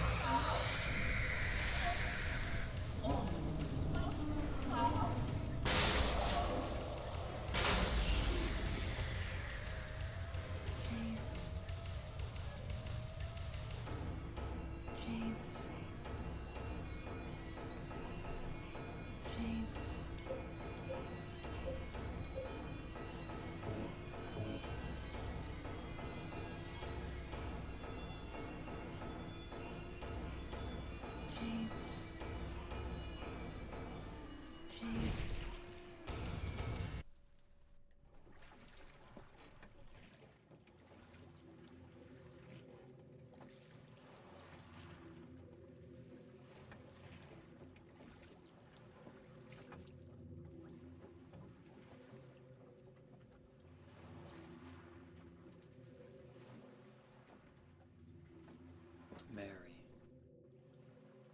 you look so peaceful. Forgive me for waking you.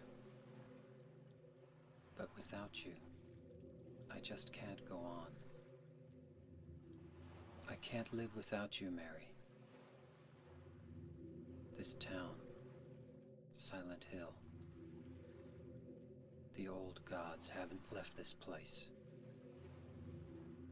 And they still grant power to those who venerate them. Power to defy even death.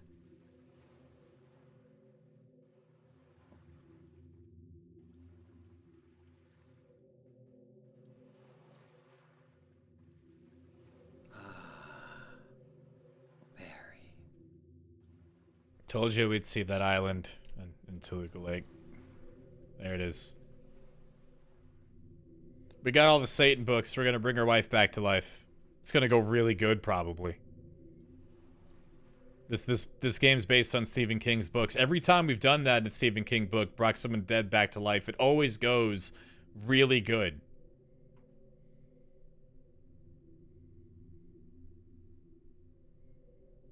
But we'll never know.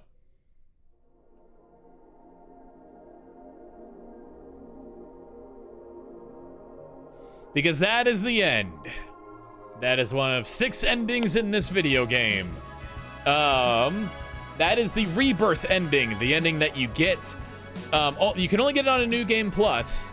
But that's the ending you get if you go around and you pick up the Book of Lost Memories, which has a ritual inside of it called the Resurrection of the Dead, which calls for the anointing oil, the white chrism, the town's mist condensed into an oil, the obsidian goblet, and the Book of Crimson Ceremony, which seems to have a gospel of the god of the cult herself, the one that brought death and the end of time to humans because 2 assholes threw a reed and a snake at the sun or something.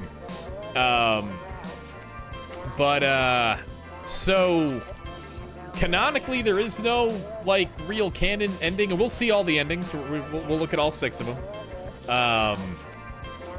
But none of them are really, we have a tiny little bit of a reference to James's fate in Silent Hill 4, where James's equally weird father, Frank Sunderland, mentions that James, his son, disappeared in Silent Hill some years ago. But that really is kind of like compatible with every ending in this game. It makes it like slightly awkward for the Leave ending to be canon, because like James adopted a girl and then like disappeared off the face of the planet. That sounds hard, but also maybe Frank wasn't paying attention. Yeah, that dude's a cord collector. That dude, like, most of us are cord cutting. That dude's going another fucking way. Also, I love this music so much. This track is, I don't listen to this track very much because it's not like in the game. It's in the ending that I get the least often. But holy crap, this song's really good. Yeah, who knows? I'm sure probably, you know, James just called upon the old gods and and delivered unto them blood and oil, and then the sun shone upon the misty lands of Silent Hill, and Mary got up, and then they just kind of went on vacation again, and everything was fine, probably forever. Definitely didn't. Honestly, James getting stabbed by a zombie Mary is like not the worst way this could have gone for anybody. So if we go with the Pet Cemetery route, you know, could have been worse, but dead still is better. Yeah, no, In Water is definitely, and we'll talk about when we see the In Water ending. But yeah, In Water is like the word that I've seen is like the preferred ending. It's kind of the default ending because it is what James was coming to Silent Hill to do. It's the ending he kind of has to be dissuaded of in order for it to be carried out. But yeah, it's we'll never know. God willing. Thank Christ the Homecoming people, the not Climax, Double Helix, there we go. Thank Christ that Konami got out of Double Helix's ear and they did not put Laura in Homecoming wearing James's jacket. That shit would have sucked. Yeah, no, Laura's fine. Yeah, Laura, James told her, I killed Mary. Also, Mary's in this car. Let's go home. Don't look in the back seat. Don't look in the trunk. Everything's fine. What do you... It's a long time to pretend you don't smell anything. Like an entire trip from Silent Hill back to wherever James is hiding from the police. But, you know, whatever. He's found ways out of tighter jams before. We did watch these credits, so I'm going to skip these credits because we already watched them. I don't need my clear save data, I don't think, but I'll save it anyway. Okay, so we have 3 more real endings, 3 more endings to the story that are reasonable. So let's go ahead and take a look at those. So that was the Rebirth ending. There are 3 other endings to the game that are like reasonable and actual conclusions to the story, where the game is using an algorithm under like kind of under the hood to kind of determine, based on your actions in the game, based on how you are playing as James, to determine what ending is like most appropriate for James's story. So, like we mentioned, James, when he has his break from reality and after he kills Mary, he is resolved to go back to a place full of memories, to go back to Silent Hill, the place where he and Mary spent all those happy memories back when she was still healthy, and end his own life so he can be reunited with Mary. That is his plan. I muted the game, so you're not going to be able to hear it.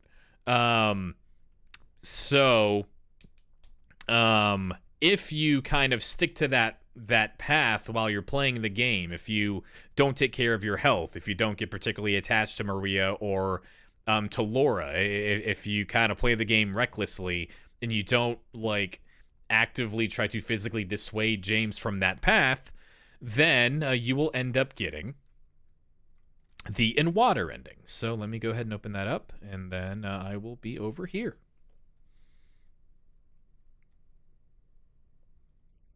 Hold on, let me get rid of the game.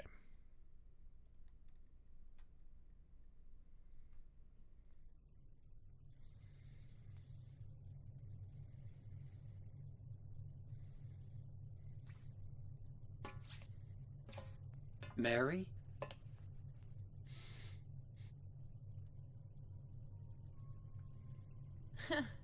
Wrong again. Mary's dead. You killed her. Maria? Maria, I'm done with you. What do you mean?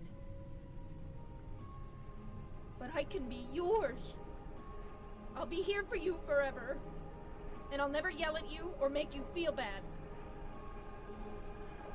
That's what you wanted. Now I understand. The problem is, you're not Mary. No, James. I won't let you. I'll never let you have your Mary back.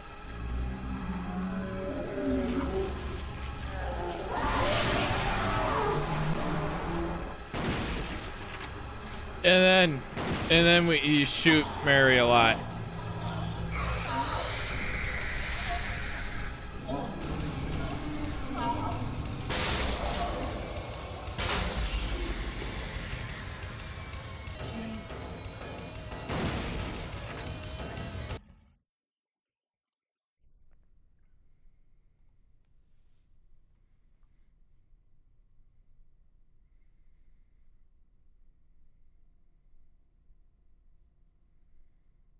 Mary?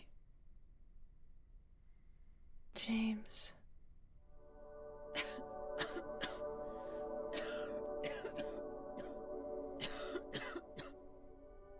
Forgive me. I told you that I wanted to die, James. I wanted the pain to end.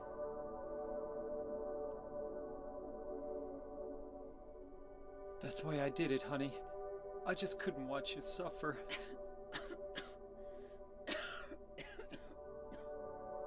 No. That's not the whole truth. You also said that you didn't want to die. The truth is, part of me hated you for taking away my life. You killed me, and you're suffering for it. It's enough, James.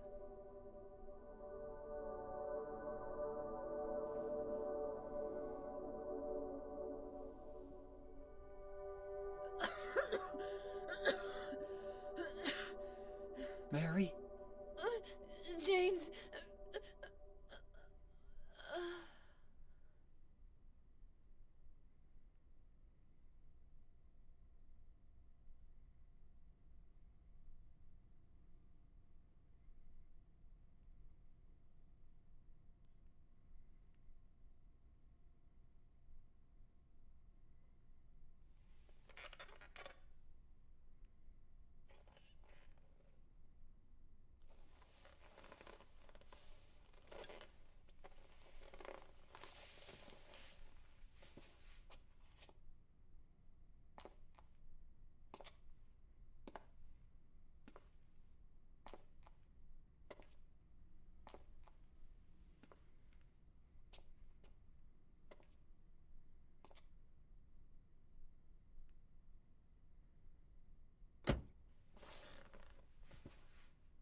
Now I understand the real reason I came to this town. I wonder, what was I afraid of? Without you, Mary, I've got nothing.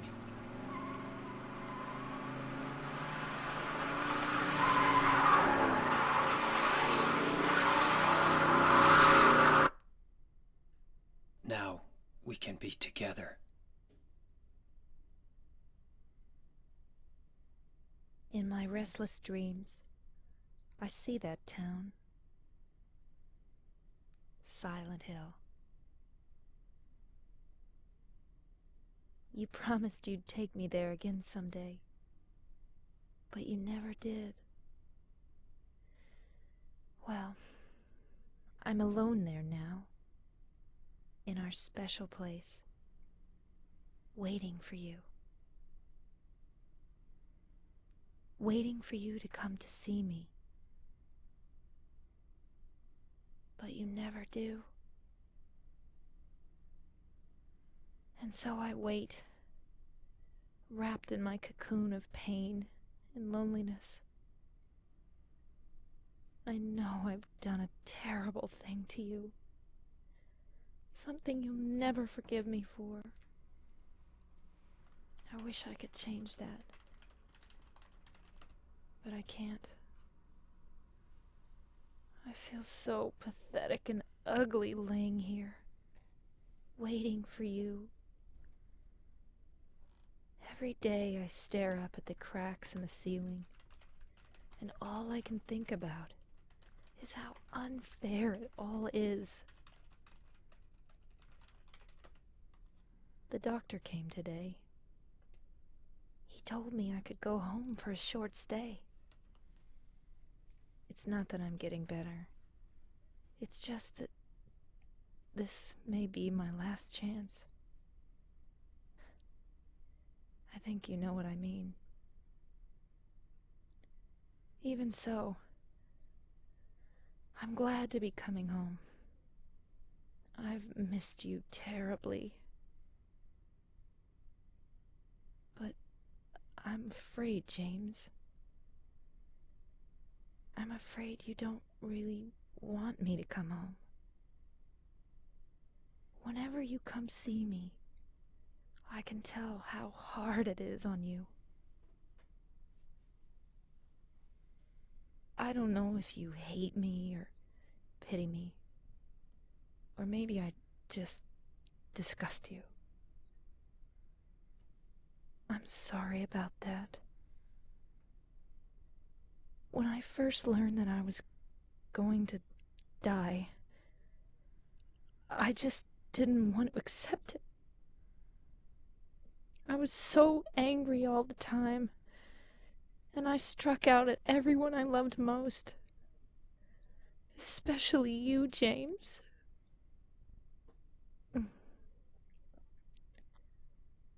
That's why I understand if you do hate me. But I want you to know this, James. I'll always love you. Even though our life together had to end like this, I still wouldn't trade it for the world. We had some wonderful years together. Well, this letter has gone on too long, so I'll say goodbye. I told the nurse to give this to you after I'm gone. That means that as you read this, I'm already dead. I can't tell you to remember me, but I can't bear for you to forget me. These last few years since I became ill, I am so sorry for what I did to you, did to us. You've given me so much, and I haven't been able to return a single thing. That's why I want you to live for yourself now. Do what's best for you, James.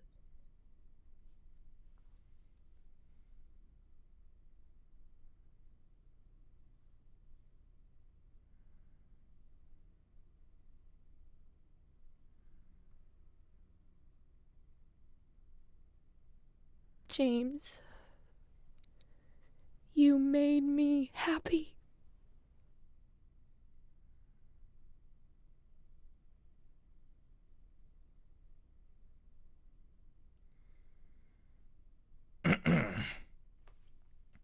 Okay. So yeah, like Future and I were talking about in chat. When I say this is the ending that makes the most sense, again, it ties back to this is what James intends to do when he first goes on his trip to Silent Hill. It's only through kind of having his little break with reality and like deluding himself away from thinking that he killed Mary, that he kind of like weirdly has an opportunity to avoid that fate of just driving into Toluca Lake like he does in the In Water ending. And if you play the game differently, like we see in those articles that you can find on a New Game Plus playthrough in the Woodside Apartments, you can get little hints as to how you're supposed to play the game differently to achieve a different ending. The article that we saw on this playthrough tells you to be true to the woman that you are that you're trying to pledge yourself to. In this case, it is hinting at ways to achieve the Maria ending, the ending where James actually accepts Maria as a replacement for Mary, which was kind of Maria's entire plan, Maria's entire reason for existing at this point. If you do that, if you follow the advice of the article, make sure that Maria's health stays high, protect her at all costs, even if it means you taking damage, always doing what she tells you to do. There are the times where she says, oh, the hotel is this way, or Laura ran that way. If you follow those instructions immediately and don't deviate, those all kind of put the weight on the scale to put you on the path of the Maria ending. So let's go ahead and take a look at that.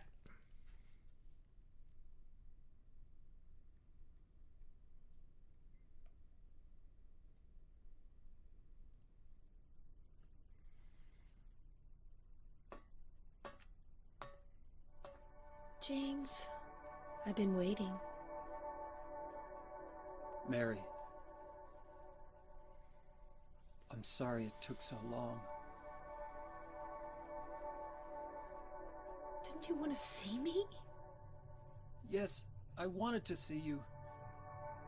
Even an illusion of you. That's why I came here. It's not true, is it? You killed me. I couldn't watch you suffer. Don't make excuses, James. I know I was a burden on you. You must have hated me. That's why you got rid of me. It's true. I may have had some of those feelings.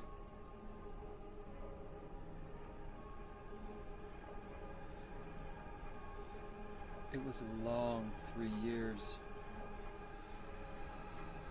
I was tired. That's why you needed this Maria person? James, do you really think I could ever forgive you for what you did?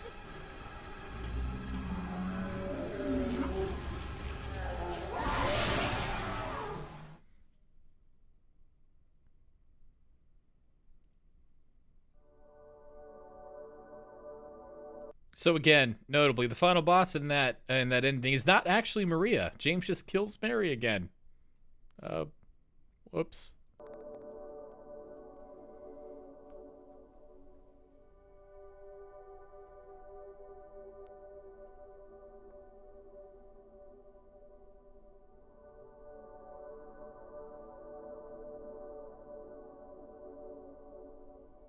You killed Mary again?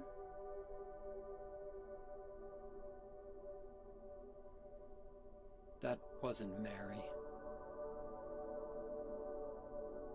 Mary's gone. That was just something Maria?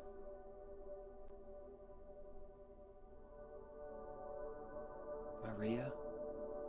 What, James? I want you. I want you with me. Are you sure? Come on. Let's get out of here. What about Mary? It's okay. I have you.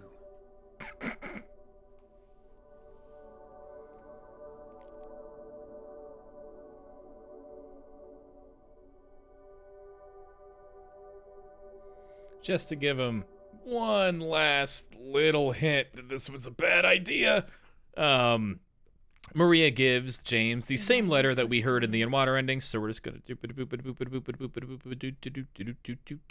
do.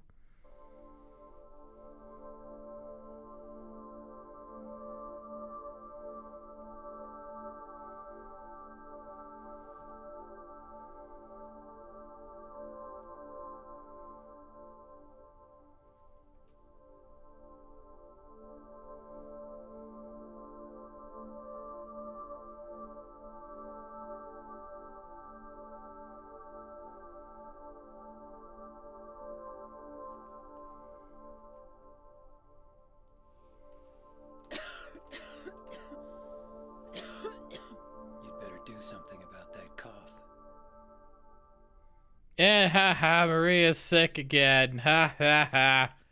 Dumbass, do it again. So that does it. Maria's not an answer, turns out, idiot. But, and this is the ending that does. I don't think this game would stick with me so much if it was exclusively bleak. This game is very bleak. Tragic things happen in it, but there is still even in a place like Silent Hill, there is always hope. There is always like a small glimmer of a chance of at redemption. So if you instead play the game taking care of James's health, but rejecting Maria as an option, and not doing what she says, and not deciding to try to bring Mary back to life, not like fucking with the old gods. James can instead try to redeem himself from what he did and pick up the torch that Mary so desperately wanted to carry per her letter. And if you do all these things, it says, yeah, no, it does. That is because, hey, Peachy, that is my capture card. I'm not capturing a console, so if I'm not displaying any video, it just defaults to that. That's all that is. That's all that is. What's going on, Peachy? So if you do all of that, then you can get Silent Hill 2's Leave ending.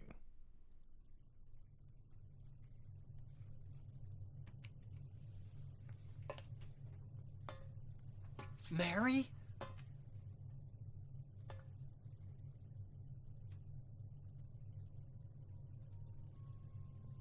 When will you ever stop making that mistake? Mary's dead. You killed her. Maria, it's you. But I don't need you anymore. What? You must be joking. But I can be yours. I'll be here for you forever. And I'll never yell at you or make you feel bad. That's what you wanted. I'm different than Mary. How can you throw me away? I understand now. It's time to end this nightmare. No! I won't let you. You deserve to die too, James.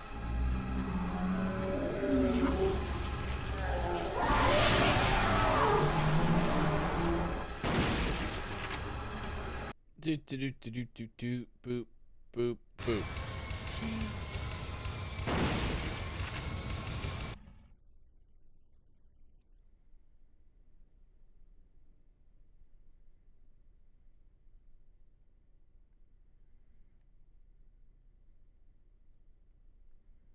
Mary?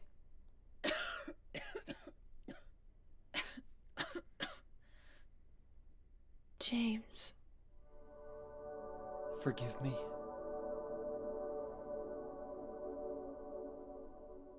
I told you that I wanted to die, James. I wanted the pain to end.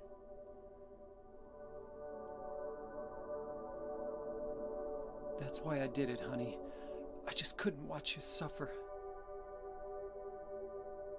No. That's not true. You also said you didn't want to die. The truth is, I hated you. I wanted you out of the way. I wanted my life back. James, if that were true, then why do you look so sad?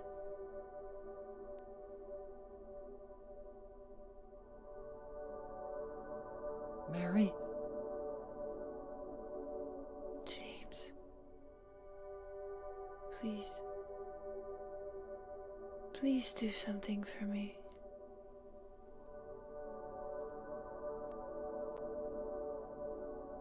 Go on with your life.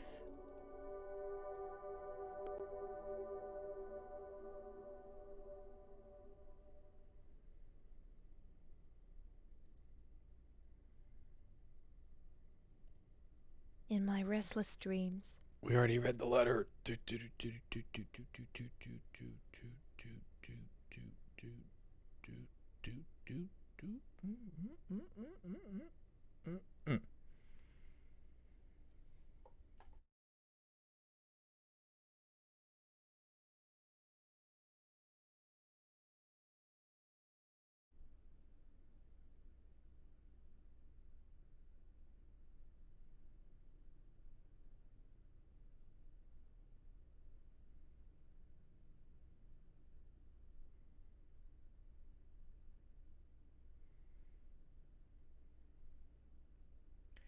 So in this ending, like Mary tells him or asks him in the in that last little moment in the sick room, James tries to go on with his life and tries to, at least implied here, tries to take care of Laura, which was Mary's basically her dying wish, her what she had hoped to be able to do, to be able to adopt Laura and take her in as her very own daughter. And weirdly, the pachinko machine, the patchy slot situation, has a scene in it where James takes Laura to a bar, like apparently right after this. So, patchy slot says leave is canon. Anyway, those are the real endings. Those are the things that actually end the story. But we do have two more. So let's go back to the actual game. It's been playing back here the whole time. And let's load up our save, because we have a few more things to do. Yeah, here. Alright, so we're gonna go back into the room where we watched the videotape. We're just gonna skip the cutscene. Actually, no, we don't want to skip the cutscene just yet, I don't think. For right now, we had this blue gem from earlier. We just have it. And I guess before whatever, out of order, who cares? I have this blue gem. I'm gonna use it. I'm gonna use it now. I don't shut up.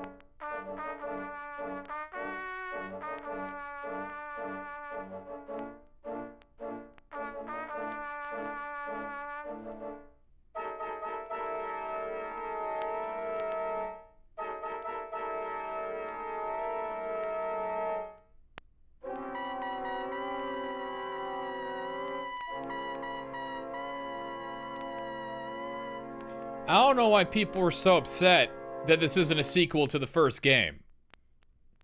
Like, what are you talking about?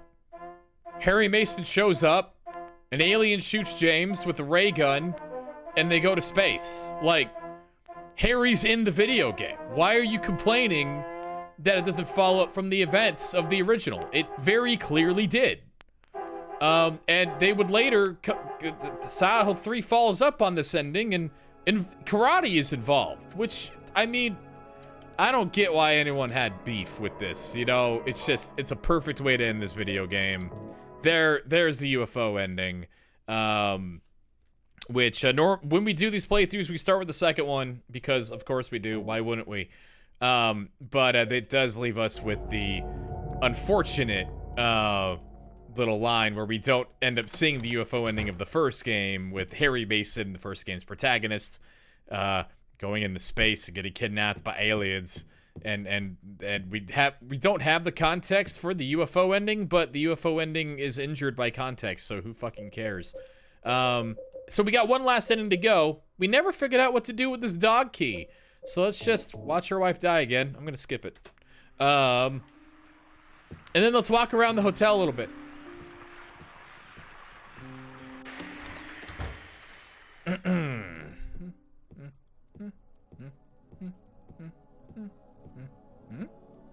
This door looks funny. This door looks weird. It says observation room on it. I used the dog key.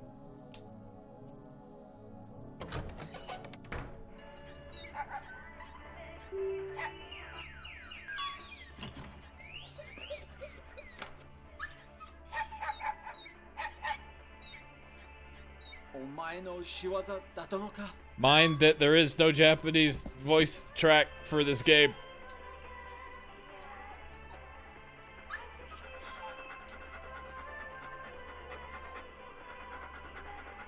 Dog did it.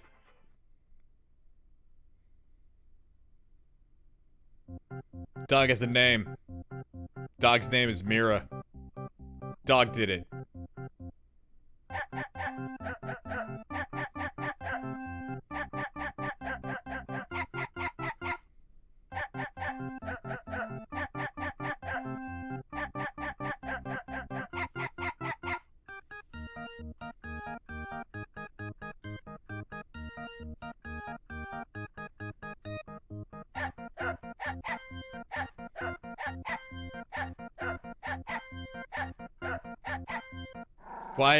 Why is sexy James? What was that?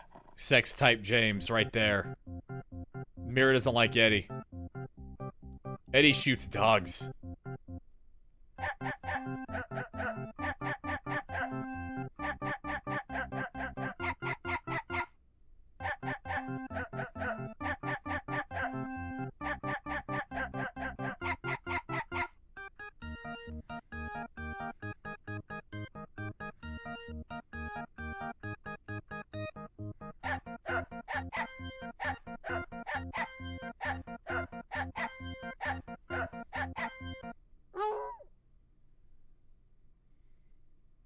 I want the pyramid head drawing back there on the bottom left monitor as an emote so bad. Here comes the pizza.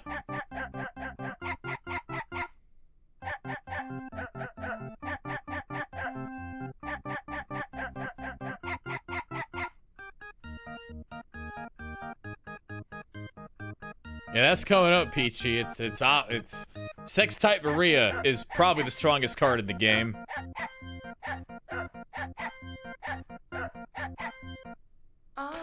Wait a minute. Hold on. Where's my mouse? Damn it. Why does this keep happening? Where's my mouse cursor? What the shit? Okay, hold on. There's a thing that I don't think I ever actually noticed before. Oh, that's right. This isn't a video. Okay. Here, let me kill the game. Because I need to check something that I don't think I ever noticed before. Also, hi. Doop. Okay, let me play the recording I have of the Maria ending. Oh, no, not the Maria ending, the dog ending.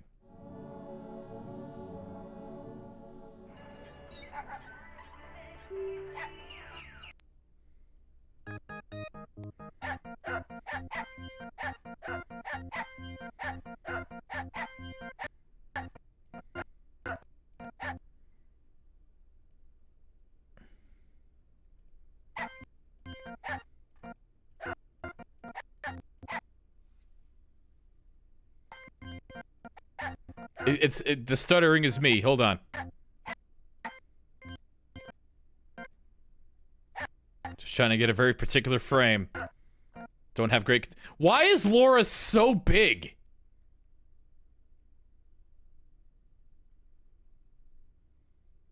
I have never noticed that frame before.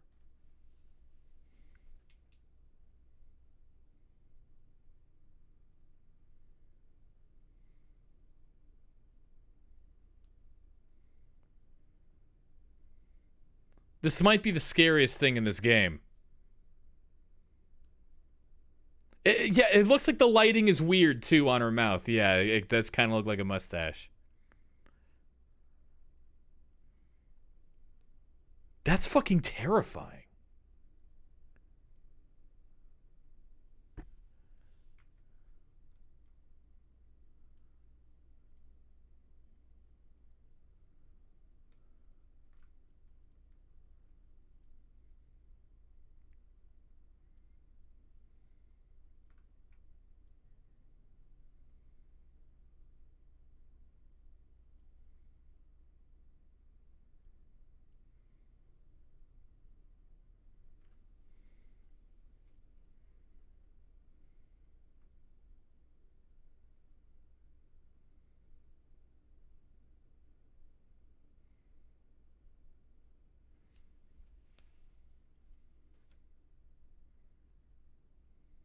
Fall for Ocelot.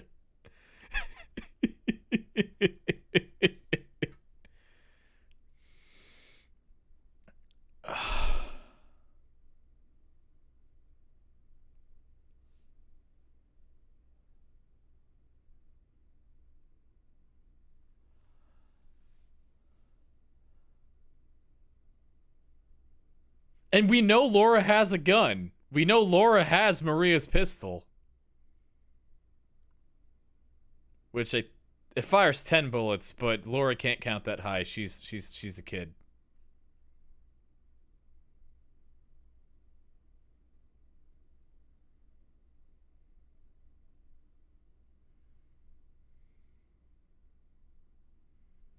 I don't know that I'm happy that I found this. I haven't had a nightmare about Silent Hill 2 in a very long time. I think this might do it. I think I'm gonna wake up and there's just gonna be like a 18-foot tall Laura just staring at me while I'm like trying to get out of bed. Hey there, Rail. Yeah, we made a horrible discovery. I never saw this shit before, and I don't know what's going on. Let me.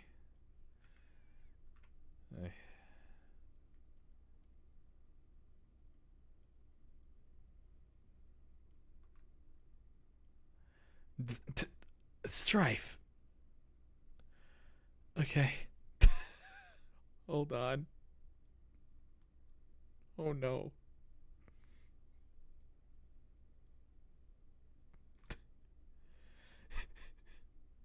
Oh no, come back. Oh no. Oh no.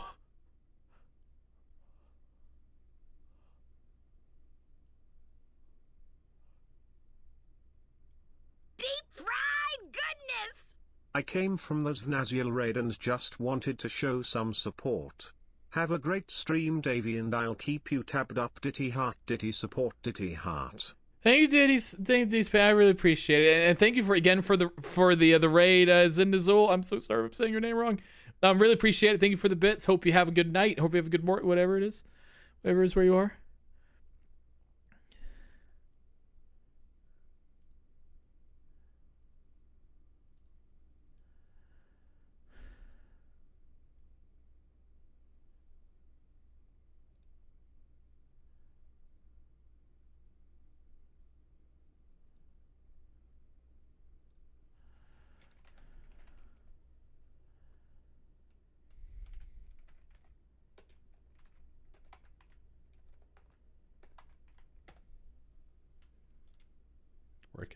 Working on it. Also, oh, that's weird. Where did it say? Whatever. Hold on. Elder, you redeemed a picture on the wall. What do you want? Which one did you want? What are you doing? I think I missed that.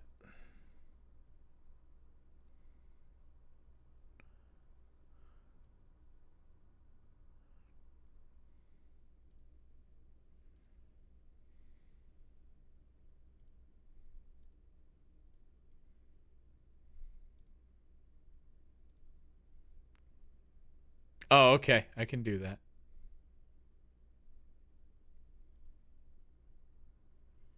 I will make 2 copies of this picture.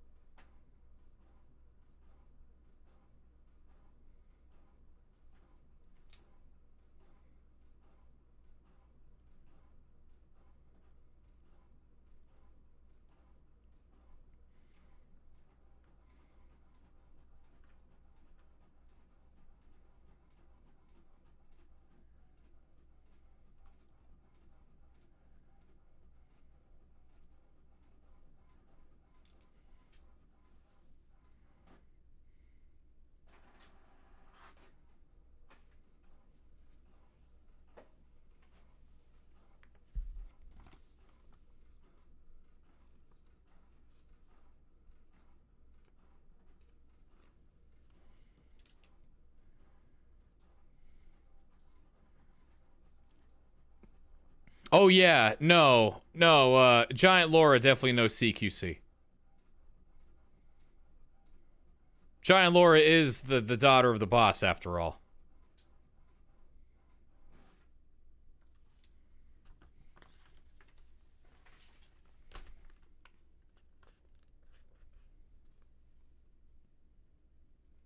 Webcam's zoomed in super close, so you can't really see both of them at the same time, but...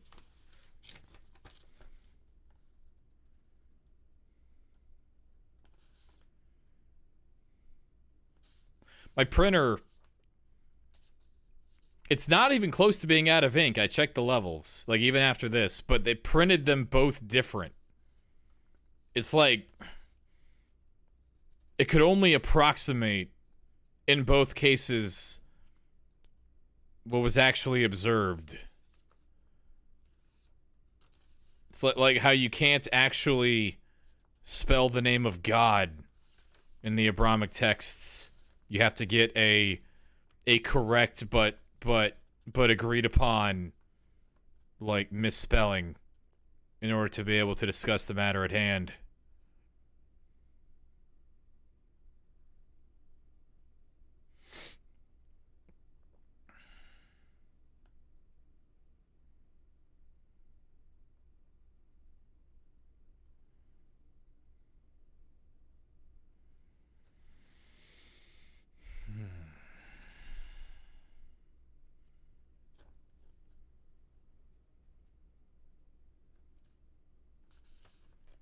Yeah, no, this is like one of those $70 bullshit HP printers. It is not equipped for this.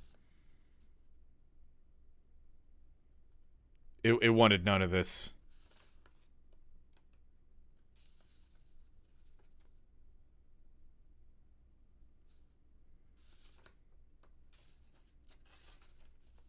It's like if I look at one of them, then the other really fast.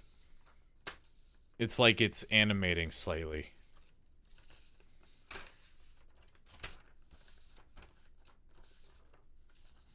Like if I made a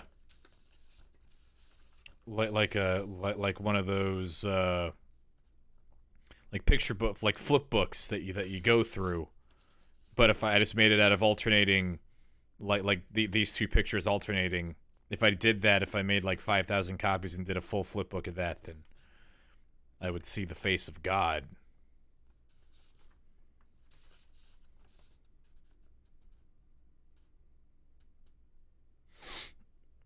I'm gonna have New Yak in this room tomorrow for the birthday stream.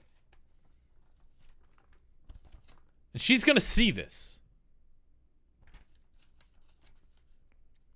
And I'm not gonna have an explanation. Just gonna be here. In 2 locations. She's not gonna be able to not see it. And there is, like, it's hard to tell, but there is me. There is the live Dave reaction up here.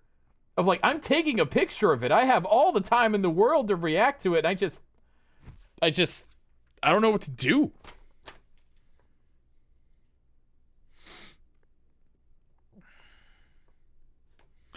God, it's so blurry, but you can just so clearly make out her left eye. Like you could tell that it's like a round object inside of her weird blurry skull. It's like it's staring at you, like it's projecting out of the page. Okay, yeah, and I wanted to make it you can even tell if you're just looking at the back of the picture. This is way worse. Like, look at it. This is from the back. This is way scarier.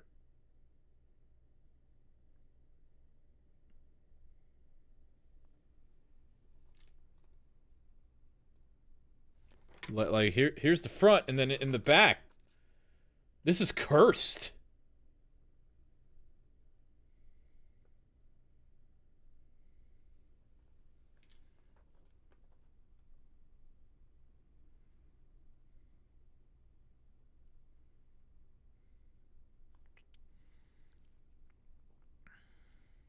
Just yesterday,